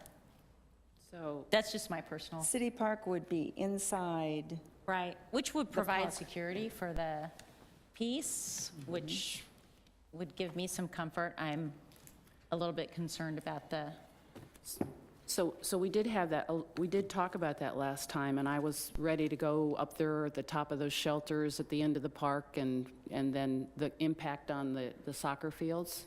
Chris, can you weigh in on, is there, the park there in that area? I think the biggest potential issue with that is you have Run, Red, Run, and it's literally from that shelter as you go down the hill, it's probably about 20 feet. It's pretty close. Was that the location where Run, Red, Run is? Yeah, it's over there. But I mean, is that what, when we talked about City Park, was it up No. there on the hill? No, I mentioned that. I mean, that dot on the master plan is, when I look at it, I don't think it's extremely definitive. It might have been south of the pond, or excuse me, east of the pond there is what I was thinking, because it's not going to go anywhere where there's a soccer field. So it's going to have to be, it would have to have been east of the pond that we redid. I'm thinking, because you've got the trail, you've got the tennis courts, you've got, we're still trying to figure out where pickleball is going to go. So I don't know if that answered your question, but We could ask Plaid to identify the specific yeah, we could ask Plaid to identify that spot. It's just been some time since we've had that discussion, and I just don't remember. But just based on the demographics of everything else that's down there, that's what's in my mind. But yeah, that's a good idea, Ann. Yeah. Ask who? Plaid Collaborative that did the master plan, when they looked at that site specifically, what were they looking at? But you guys know the site. I mean, you know the park. Do you see where it would be a good spot? I don't, only because, so if you went on top of the hill, you could do that, but the shelter would go. We would not have any shelter or bathroom down there. So that would have to be a consideration. And again, I think it would be extremely close to Run, Red, Run. Now, Run, Red, Run, you can't see it from the highway because it's lit. Right. The other Jorge Blanco piece is the one by the shelter, which is for the goal. It's on the other side, and then because. So would we need to move Run, Red, Run? Or just have it 2 pieces right next to each other? That would be an option, but if you moved Red, Red, Run, it would, I can't tell you what that would cost, but it wouldn't be, there would be a cost, so your costs are starting to, have a little bit of a domino effect. So not only do you have the cost of demolishing some other amenities you lose those amenities in City Park, like the shelters where all the kids go for City Park, City Balloon. Those shelters that are up on top of the hill were built in 1975. Those are part of our shelter replacement plan that we're working on right now. We were going to take those 2 down, put a smaller one in, and add a couple unisex bathrooms, because we don't have any restrooms for the dog park or any for soccer down in that area. We've got quite a few fields down in that area, so. So how do you reconcile that you need restrooms and a shelter and this big piece? What is Well, the, I don't think you do. I mean, that's my opinion. so do you want to take out the shelters and the restrooms to put it in there? Well, what I'm thinking is that this is a very important decision for a signature piece, and this doesn't feel like a productive way to go about it. Well, I don't know what's the productive way to go around it. A What are work the- session. Yes. Either, I'm sitting up here glazed over because the two of you guys are interacting. I have no map in front of me. I can't figure out, okay, where could this go? What are the options for the city on ownership? And, you know, they're coming with things off the top of their head. We give them a couple weeks, have a work session, name it after Jim. Or James, I sorry. will be out of the country. I do think Mr. we're Rollins. going to need an engineer there that can give some kind of guesstimate, rough guesstimate on what you all are talking about, because it could be that we are escalating the price tag. You're concerned about the price tag, it so am is. I, of the installation. And it could be that we're going to just compound it if we're taking other art down to relocate it, so this can go there. And Mayor Dunn, Yes. Mr. Rawlings has his hand up. oh, Mr. Rawlings, sorry. That's all right. Let me make sure. Oh, I think we need to have the work session on the 30th and then be done with it. I've had a couple of thoughts on spots that I thought might work, but David Lay has made some very good comments on why it wouldn't work or shouldn't work, and I certainly concur with his thoughts and opinions. So, and we're looking at a couple other places too, and they've already been said it's not going to work because of the floodplain. I think we need to go down the list and say why it won't work, and shove those aside, and then make some determinations on if somebody's got an idea of another place, discuss it, have staff say it will or won't work, and then move on. I mean, I don't want to delay this thing too much, or we're going to be we won't look too good amongst ourselves. So I think I'm for a work session. I've got an open mind. I've already decided a couple of things that I thought might work. They're not going to work, so they're going to be out of my mind. And I think debating this right now is, I need more information and good information from the staff. So I'm for a work session on the 30th. And let's make a final decision. All right, that well, day. Mr. Powell, will you poll the group tomorrow? Yes. Please, while we have our calendars in front of us, and we will aim for the 30th. Mayor, since we don't have a meeting before that, can we tentatively go ahead and vote and schedule it, and then we can show it as canceled if it's, Yes, if it's that's a a no-go? good idea. Move to approve a work session at 6 PM on the 30th to discuss the site for the 75th artwork. Okay, there's a motion, is there a second? Second. 6 PM. A motion from Ms. Villa, second from Ms. Harrison. Is there any discussion? All I can say is, please find out tomorrow, because I have no idea. Any other discussion? If not, all in favor, please say aye. Aye. Aye. And I see an aye from the two online as well, so. And Mayor, if we could also continue the planning item till either the 6th or the 20th, whichever, and that way The, staff will know by then whether to F- pursue it or to withdraw you it. mean the agricultural rezone? Zoning. Yes. the Continue. rezone. Since Because that didn't pass. It didn't pass, so it's Then just we in can limbo. continue it, and staff can Can we- either can we pursue do- it or withdraw it.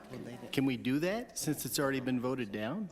It actually has not been, there was no motion to, Well, it needed 6 to. needed 6 to get voted down. I think you need don't you need a motion to reconsider since the motion failed? Well, can I just make a motion to continue that to November the 6th? The motion failed, so we need another motion to approve if we wanted to, but I think everybody But we're gonna determined that continue wouldn't it. pass. So we were kind of holding. You could move to remand But or there's- approve but or they continue. approved it unanimously, so I think it's more continuance on our part to November 6th. We need a second? Yeah, I mean, somebody has to make the motion. I did. Oh, to continue it to November 6th. Is Okay. it November 6th or October 30th? The work session October is- 30th is the work session. Okay, But then this item, the rezone, Gotcha. would be November 6th. gotcha. So there's a motion from Ms. Phillips. Is there a second? Second from Ms. Kane. Any discussion on this? All in favor, say aye. Aye. Any opposed, nay? It's approved unanimously. Thank you. Anything else you need from us, Ms. Stoddard? You understand completely what we're after? There is no old business. There's no new business. So we are adjourned. Thank you.